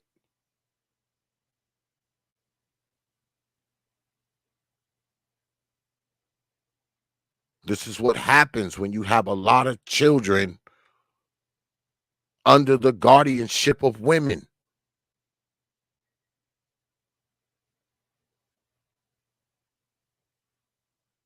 They're so bedazzled by this pastor. They think he's Jesus. Of course they'll let their freaking kids go with them. Of course they'll let their kids spend the night at pastor's house. Of course they'll let pastor come pick him up. They're enamored with pastor because the pastor has become their pseudo husband.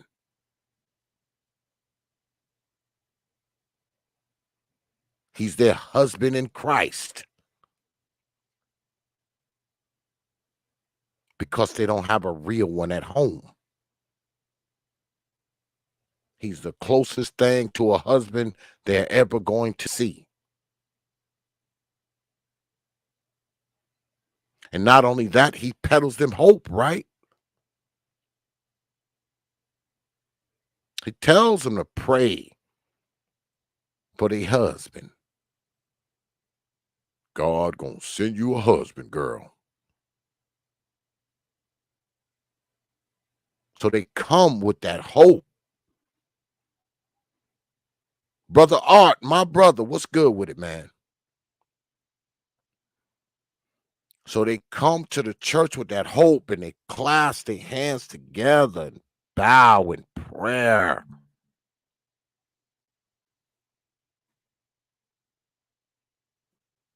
Because they have a hole in their life. They have gaps in their life.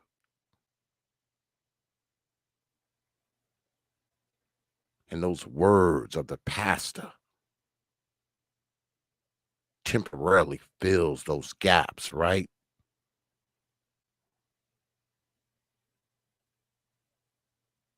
God is the answer to all your problems, girl.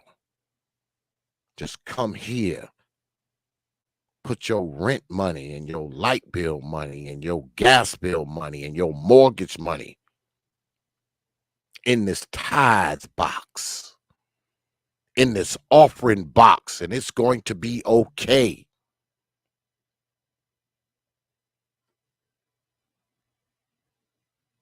And even though they've watched it be not okay for years, they still believe it's going to be okay. if they continue to listen to this pastor.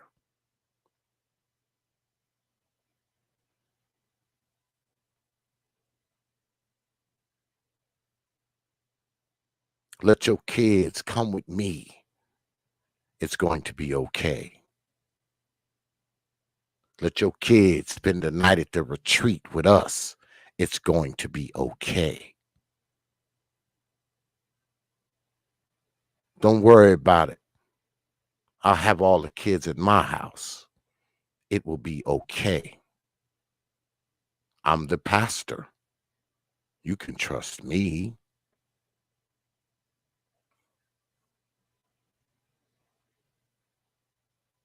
All of these kids, man, that have been touched and molested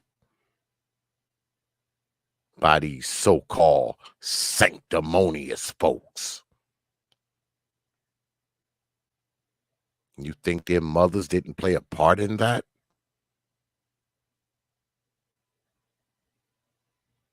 You didn't think their mothers turned a blind eye to some of this? You didn't think that, you think their mothers weren't a catalyst to some of this crap?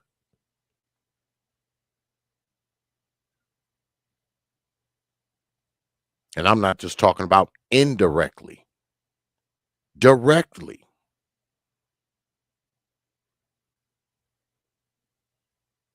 Because you know old mamas love to deny that something's going on with the kid. They love to deny that the kid is being molested.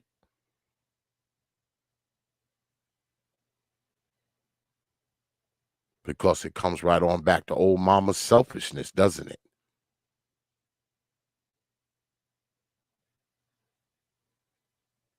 Because she knows that if she acknowledges that this is going on, she has no choice but to do something about it, right?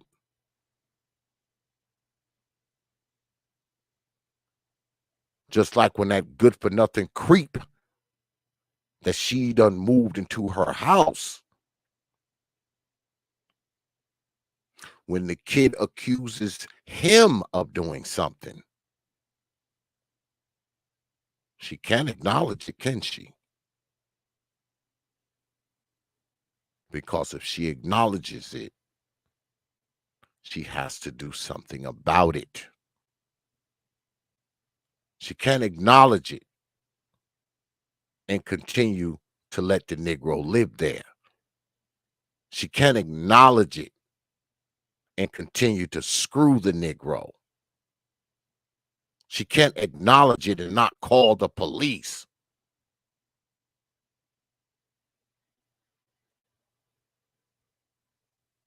She don't want him to get in trouble. She don't want him to leave. She don't want the dick to be gone. So of course she denies it. Of course she accuses the kid of lying. Of course she blames the kid. So why would it not be the same way if it's the pastor doing it?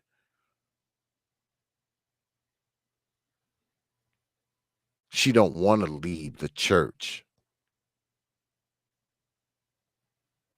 She don't want to feel pastor scorn, his wife's scorn, the scorn of the other foolish church members.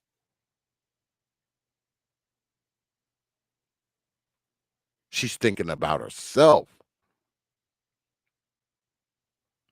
not the welfare and safety of the child. The child's well-being is irrelevant, right? Because just like with that Negro she moved into her house, she cannot acknowledge that this is happening to the child and continue to go to the church. continue to be in the good graces of the pastor and his wife, or the other church members,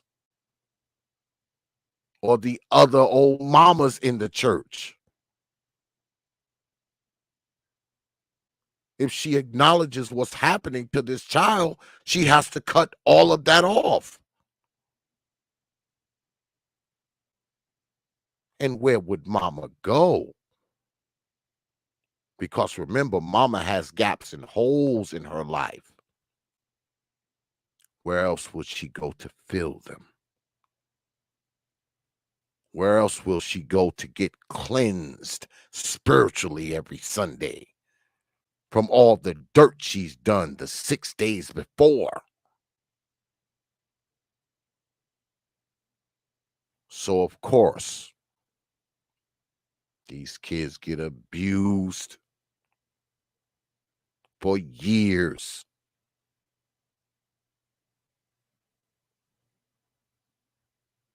And no one says anything or does anything till after it's been going on for a while. Usually when someone from outside brings it to the light.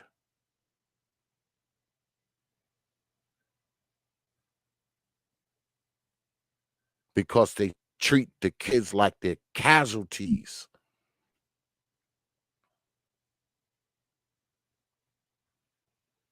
A lot of these people in these churches, they're deviants, man. They're deviants.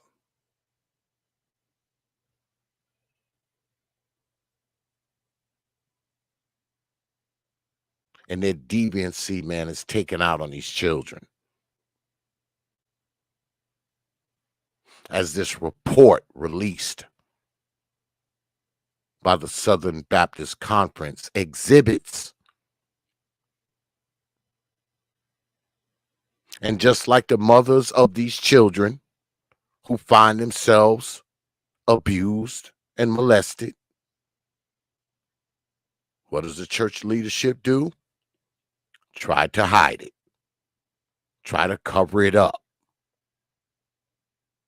Protect the people who are doing it. Isn't that something? Doesn't that sound familiar? Their selfish needs has way more weight than the well-being of the children, the mental state of the children, the emotional state of the children, the trauma of the children. They're not concerned with that at all. At all. They're concerned about their reputation. They're concerned about the congregation. They're concerned about the bad press. They're concerned with how it looks. They're concerned with being sued.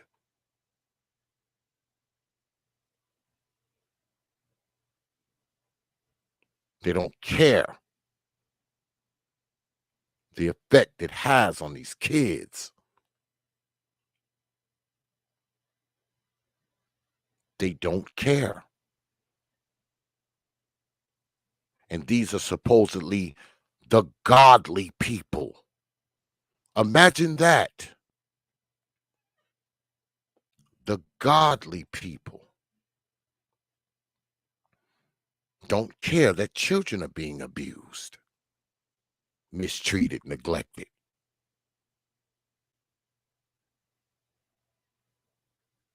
They don't care that people in their very organization are doing it. Instead of taking the proper steps to protect the children, they protect the people who are molesting them instead.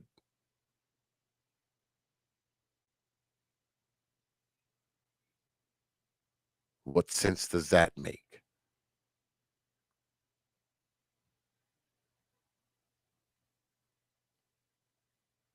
But a person like me, like I said, man, I was raised by church people. A lot of church people in my family. I got church people in my family today, to this day. You know, sanctimonious folk.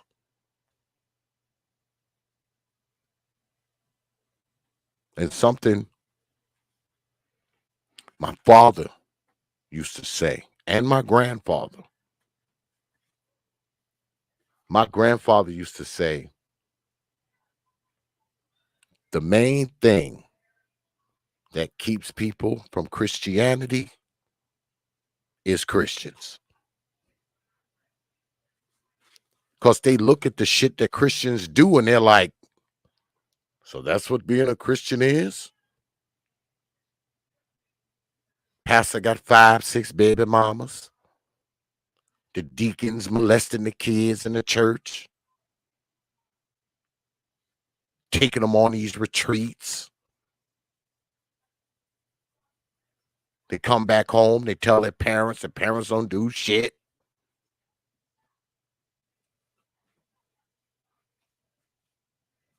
And like I said, these are the so-called holy folk.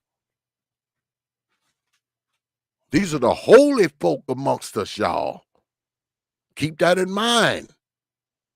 These are the sanctified people doing this.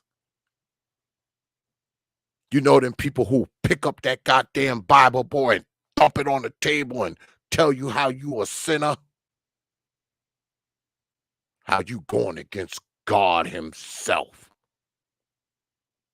How you going to hell?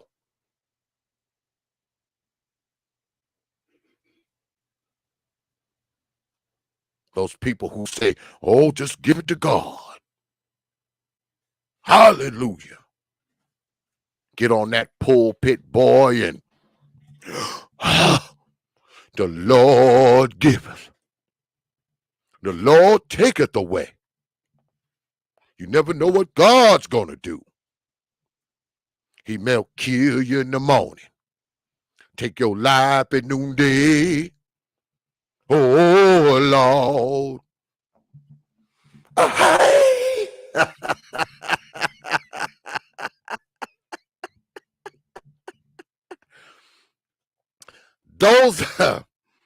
That's those people that are doing this to these babies, man. They'll leave right off of that goddamn pulpit and leave right from there and go molest a kid. Done preaching by 12 o'clock Sunday. By 1 o'clock Sunday, they molested somebody's child.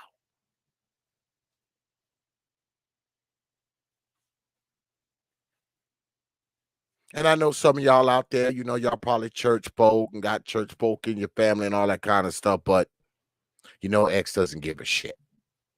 It is what it is.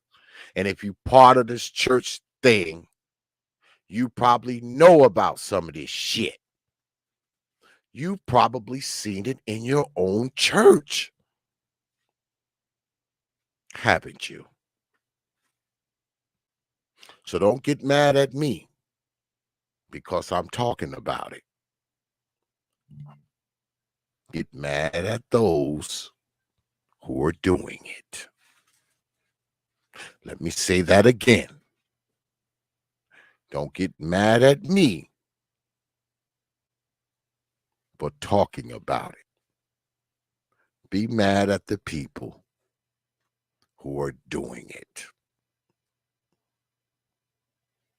You understand? Negroes.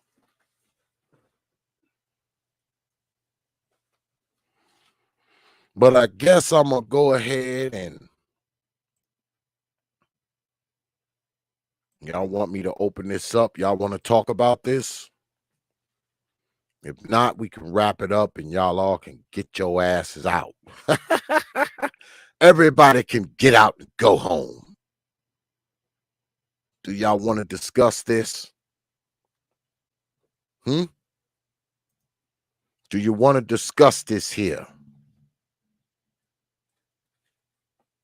Do you have a story to tell? Do you? Well, this is what I'm going to do. I'll go ahead and put the email in the chat. Y'all know what it is. The email is properthought@yahoo.com. That's properthought, one word, no caps, at yahoo.com. You want to come through and chop it down about it a little bit, I guess we can go ahead and do that. If you wish to discuss the disgusting, if you wish to discuss the disgusting,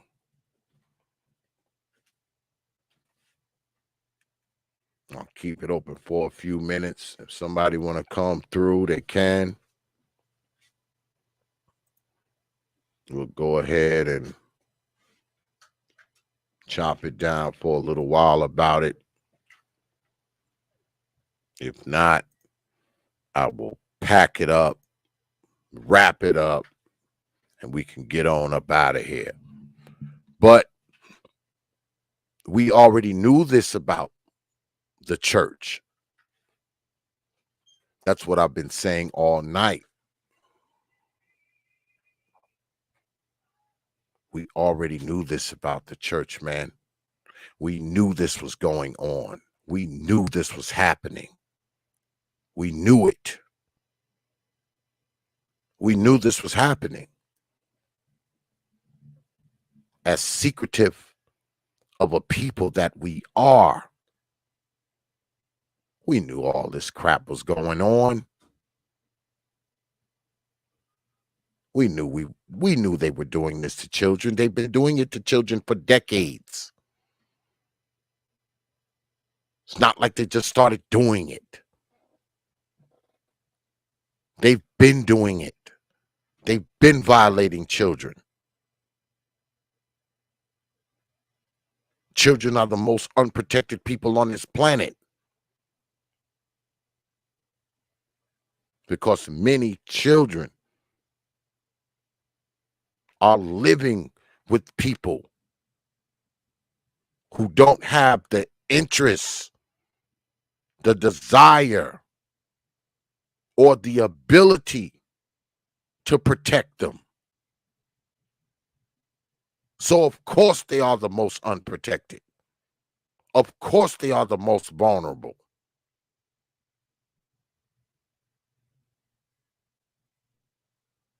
Not just people who come in and out of these so-called parents' lives, but also the people who have influence over the parents' lives. And when it comes to us black folk, who has more influence over black folk than the church?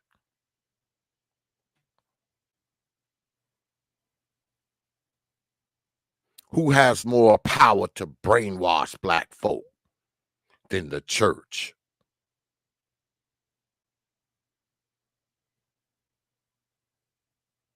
These children are fair game for the church. Because the church has so much power over black people, man. It has power over black people's minds, over black people's lives, over black people's money. And it has a lot of power over black people's children. Why? Because it has power over black children's parents.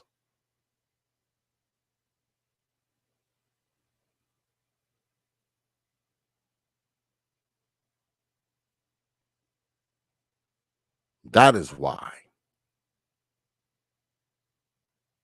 And I don't think it's going to stop, man.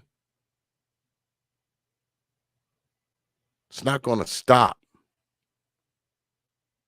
Just like people going to church is not going to stop. Even with all these scathing reports and these pastors going to prison for molesting these children. You think it's going to stop these women? You think it's going to stop them from going to church? Brother Red Sings the Blues is in the house. What's good with it, young fella? Been a minute, brother. I've been peeping in on you, though. I've been watching, from the quote-unquote clouds, as they say.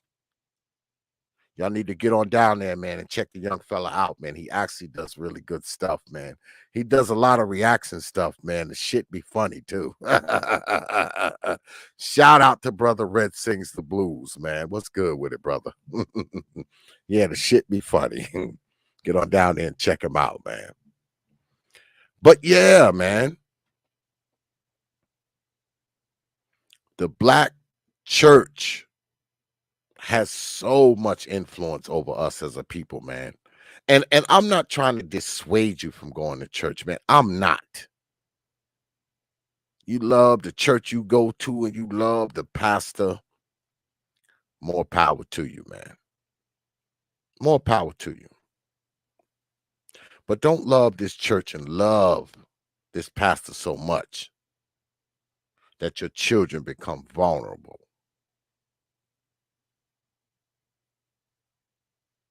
There's one thing you being vulnerable. Don't let your children be vulnerable too, man. Don't let your children end up molested by these people at the church, the pastor, the deacon, and the volunteers. And bad enough, we got a lot of these children being molested at home by these creeps, by these degenerates.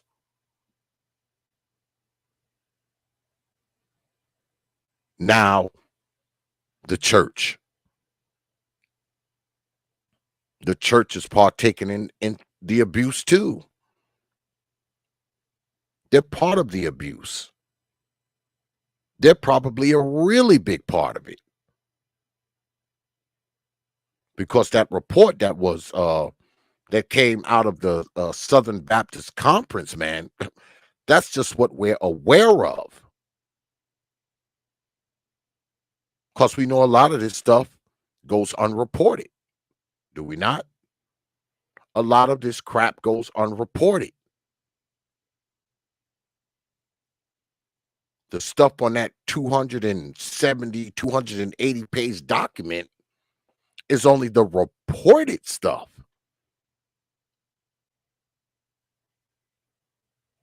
I wouldn't be surprised, man, if it was just the tip of the iceberg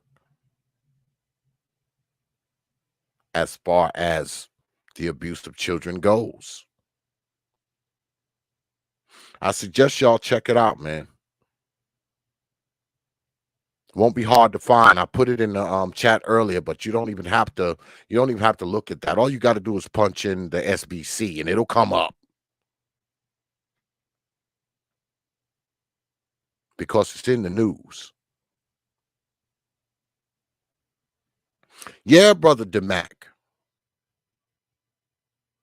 And the SBC, man, the Southern Baptist Conference fought like hell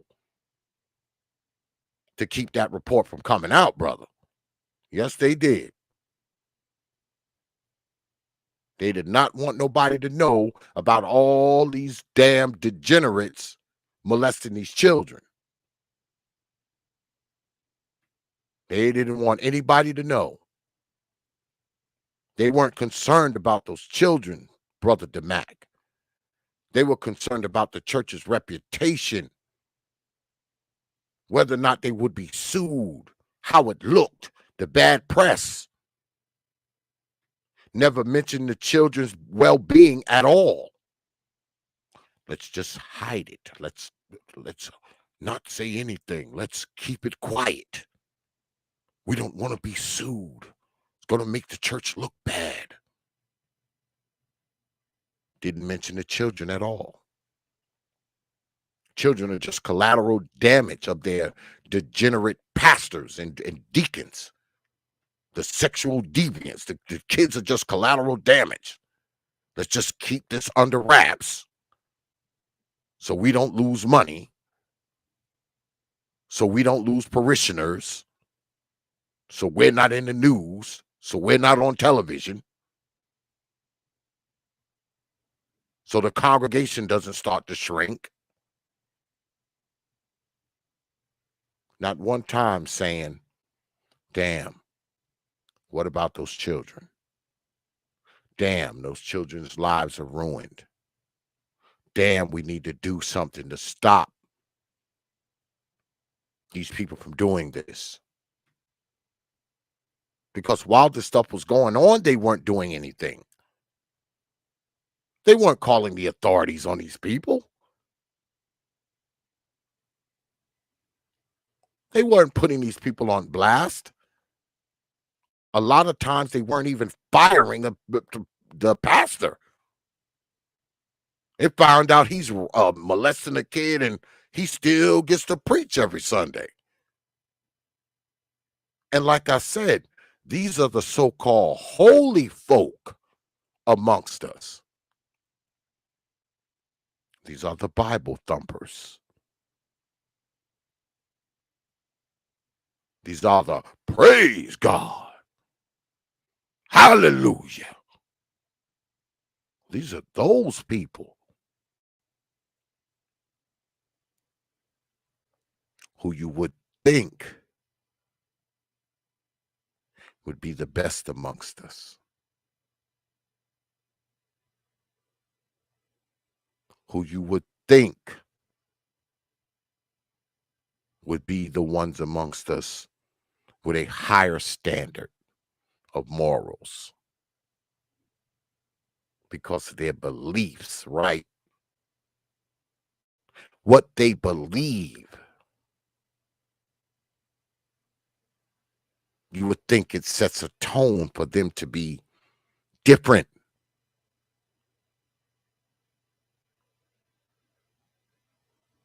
For this type of stuff to be beneath them, right? Especially the preachers who head up these giant congregations and stand on that pulpit every Sunday morning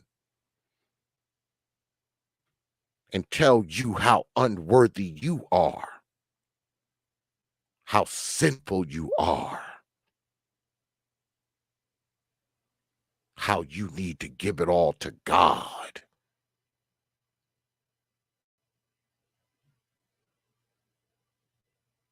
And meanwhile, God is not nowhere near them. There's no God in these people. They take that godly stuff off just like I take these earphones off when I get off a stream.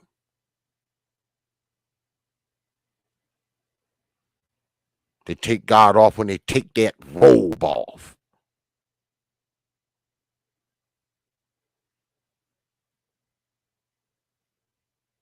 Because in my humble opinion,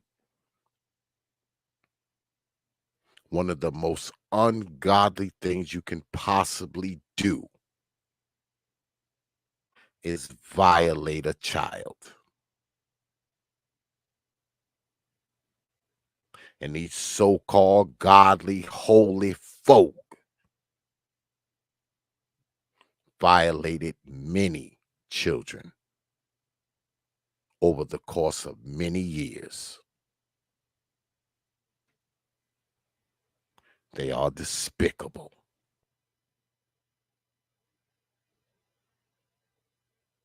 And I don't give a shit how much they go to church. I don't give a shit how much they read the Bible. They are despicable.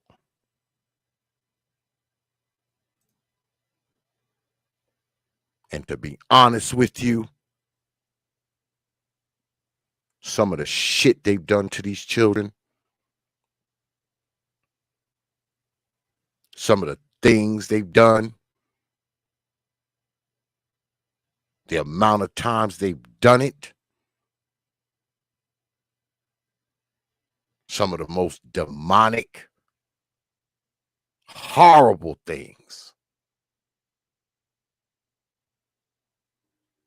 I truly, truly doubt if even God himself can save some of these folks. But that's all. I think I'm going to go ahead, man, and wrap it up. Man, I appreciate everybody coming out tonight, man. As always, like I always say, man, you could have spent your damn Thursday night anywhere. You decided to spend it here. It is appreciated, man. I don't take you good folks lightly, man. I never have and I never will. You got my word on that. I'll close out with this, man. You know, I was raised by church folk too, Brother A. Truism. Sunday school teacher. I had a minister on my father's side. On my mother's side, my grandfather was a bishop. He oversaw about 5 or 6 different churches. My mom was a Sunday school teacher. Pastors in my family. I mean, I was raised by church people. All right. That's probably why I don't go to church now. That's probably why I'm not involved with church. I was raised by church folks. I would be in and out of those back rooms. I probably walked in more churches than anybody. I tell people all the time, man, my grandfather was a bishop, man. He had like 5 different girlfriends.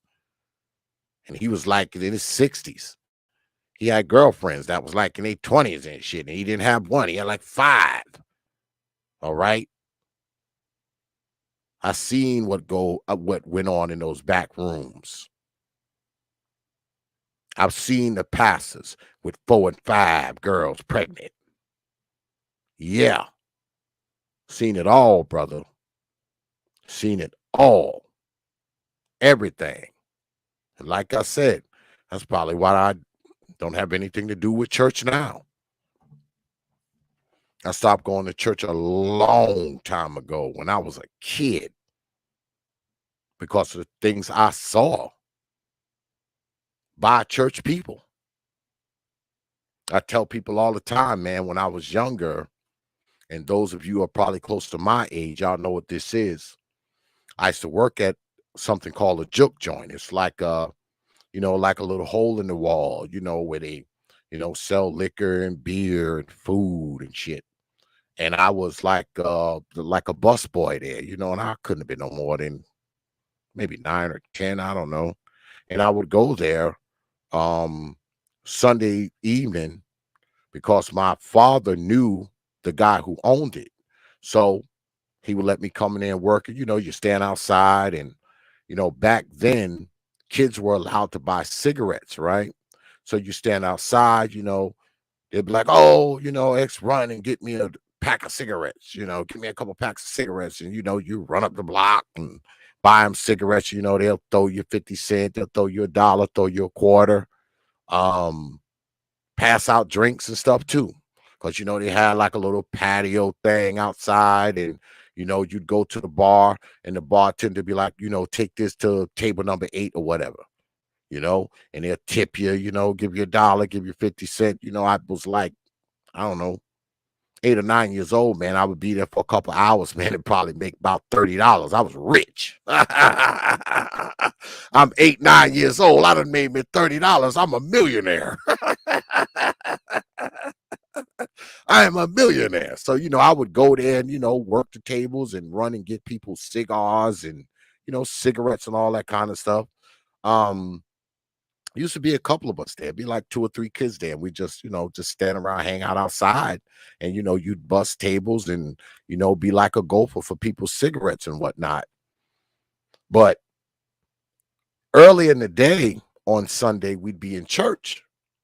And you know how it is. You know, you got all the women in there with the big hats on, with birds on them and fruit and every damn thing else. And boy, they'd be in there, boy, with the tambourines and the band be playing and they'd be hooping and hollering and everybody's got the Holy Ghost and the women would be in there and they'd be, you know, speaking in tongues and boo, ba, ba, boo, blah. Speaking in tongues, you know. But in the evening, you'd see the same people who you saw in church in the same clothes that they had on earlier in church, and they'd be speaking in tongues in there too. Except it sounded more like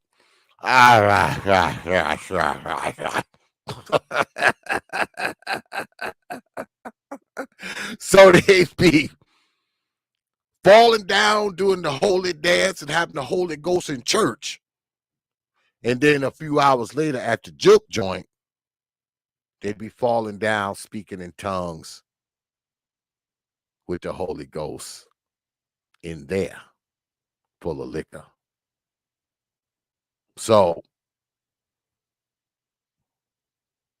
I've seen it all too.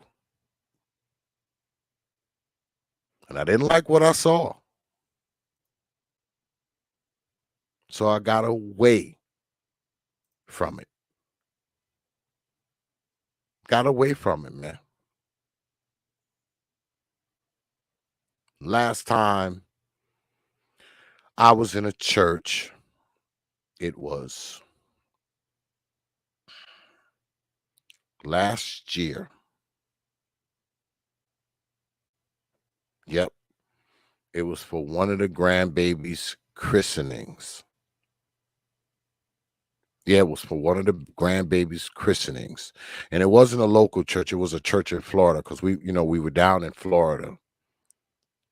That was the last time I was in a church, man. We were walking in there before the christening. And before they did the christening, they were doing, like a service. They had a service going on because the christening wasn't scheduled to I think it was 1 or 2 o'clock, something. And we got there early, we got there, I don't know, 12. And, you could hear the band playing in the music and all this kind of stuff going on. And I looked at my wife, I said, you really want me to walk in here? I said, you're not afraid that you might get burnt? And she was like, what are you talking about, X? I said, you're not afraid you might get burnt? I said, because when I walk in there, more than likely, my black ass is going to burst into flames. I'm probably going to burst into flames when I walk in here. And if that doesn't happen, the damn church is probably just going to collapse. And she was like, oh, my God, you are so crazy. I said, you ain't afraid of getting burnt, woman? I said, because as soon as I walk in them doors, I'm probably just going to burst right into flames. So we went in there, and they were having a little service. The service was about over. So I had to suffer through about, 15, 20 minutes of, tambourine and dancing and Holy Ghost and tonguing. But, we did the christening. And then, right after the christening was over, I just bolted out of there and went and smoked a cigar on the side of the church. I'm not, like I said, I was raised by church people. So ain't nothing churchy about me. The only reason why I was in that building is because one of the grandbabies was getting christened. That's the only reason why I was there.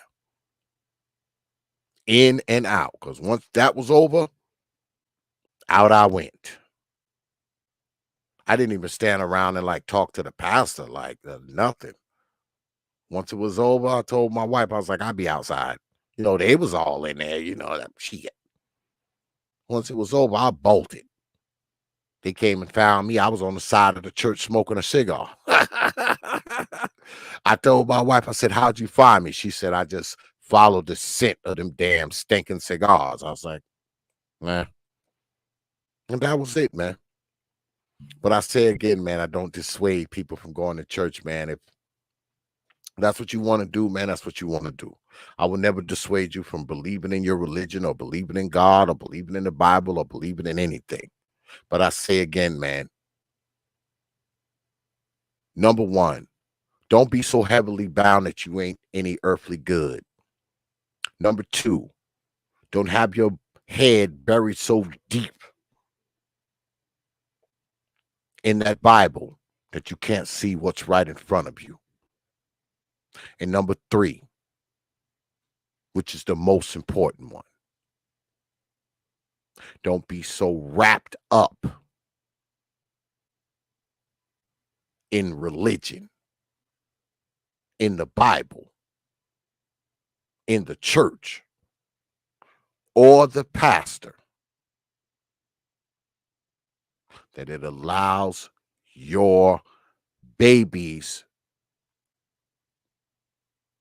to be taken advantage of, to be hurt, to be harmed, to be touched, to be molested.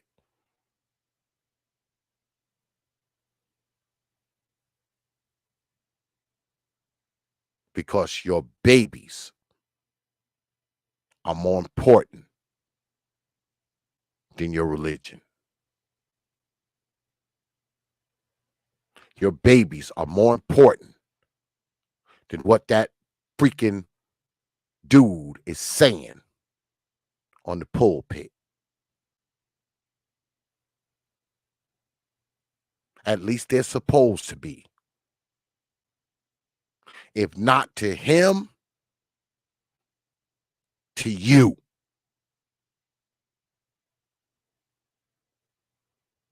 But anyway, I'm going to get on out of here, man. I appreciate everybody coming through tonight, man. I say again, man, you could have been anywhere on a Thursday night, man. You decided to be here with us. It is appreciated, man. I don't take you good folks lightly, man. I never have, and I never will. You got my word on that.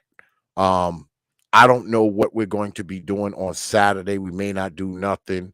I'm working on this T.P.O.T investigates. I don't know if I'm going to do it this Saturday. I may do that Wednesday. I'm not sure.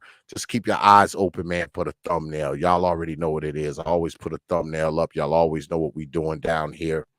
And if you got something that you want to be or you want to see on the T.P.O.T Investigate series, hit me up. Y'all know what the email is, and we'll do it, man. All right? All right. So, with that, I will leave you good folk with 3 words you know, like I always do. Open your mind. Dark exodus. Dark exodus. Dark exodus.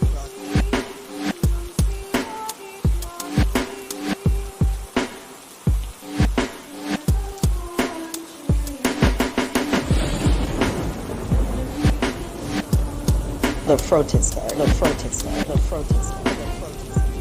Dark exodus. Dark exodus. Dark exodus.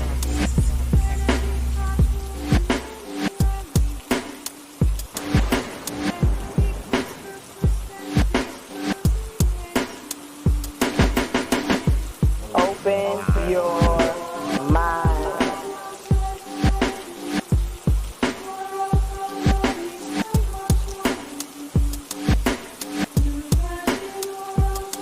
You know.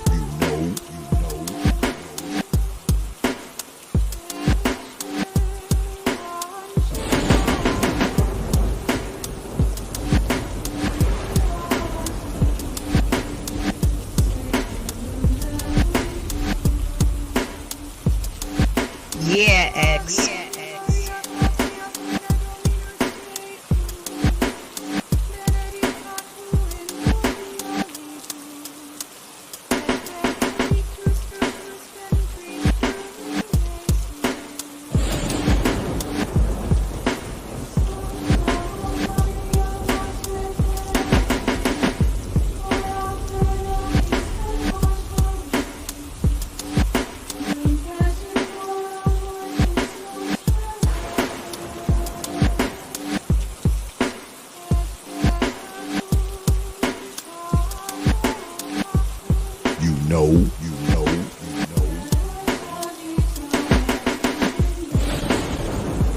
dark exodus, dark exodus, dark exodus. You understand?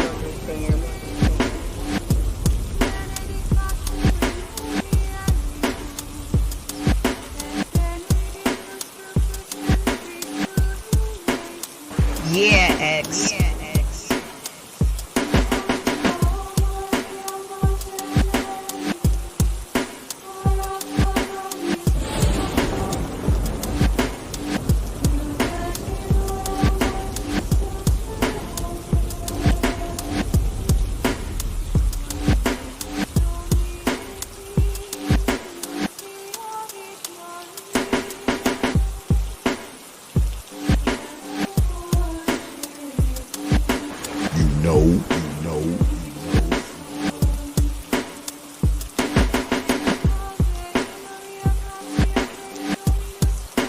You understand?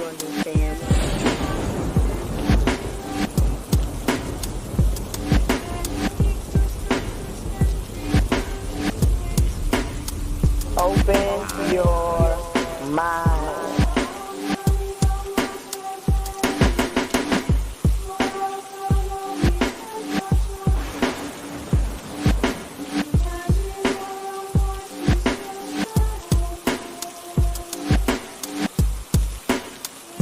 Dark X, dark Yeah, X.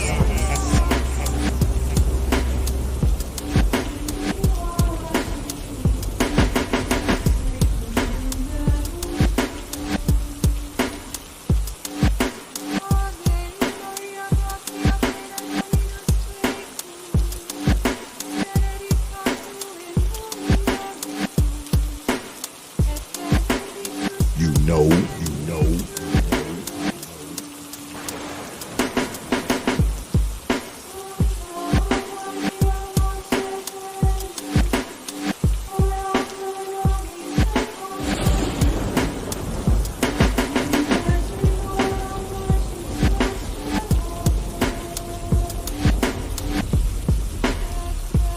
You understand?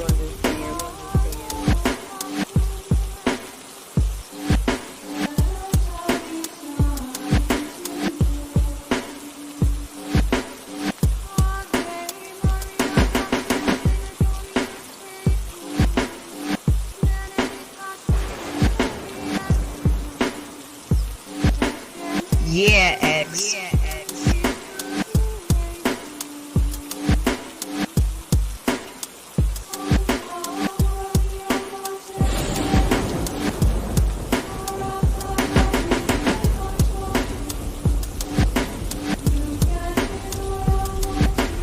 Open your mind.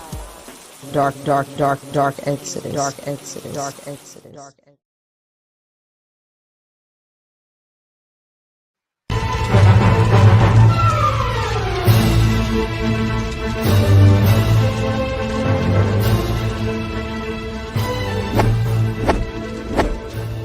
Only from T.P.O.T.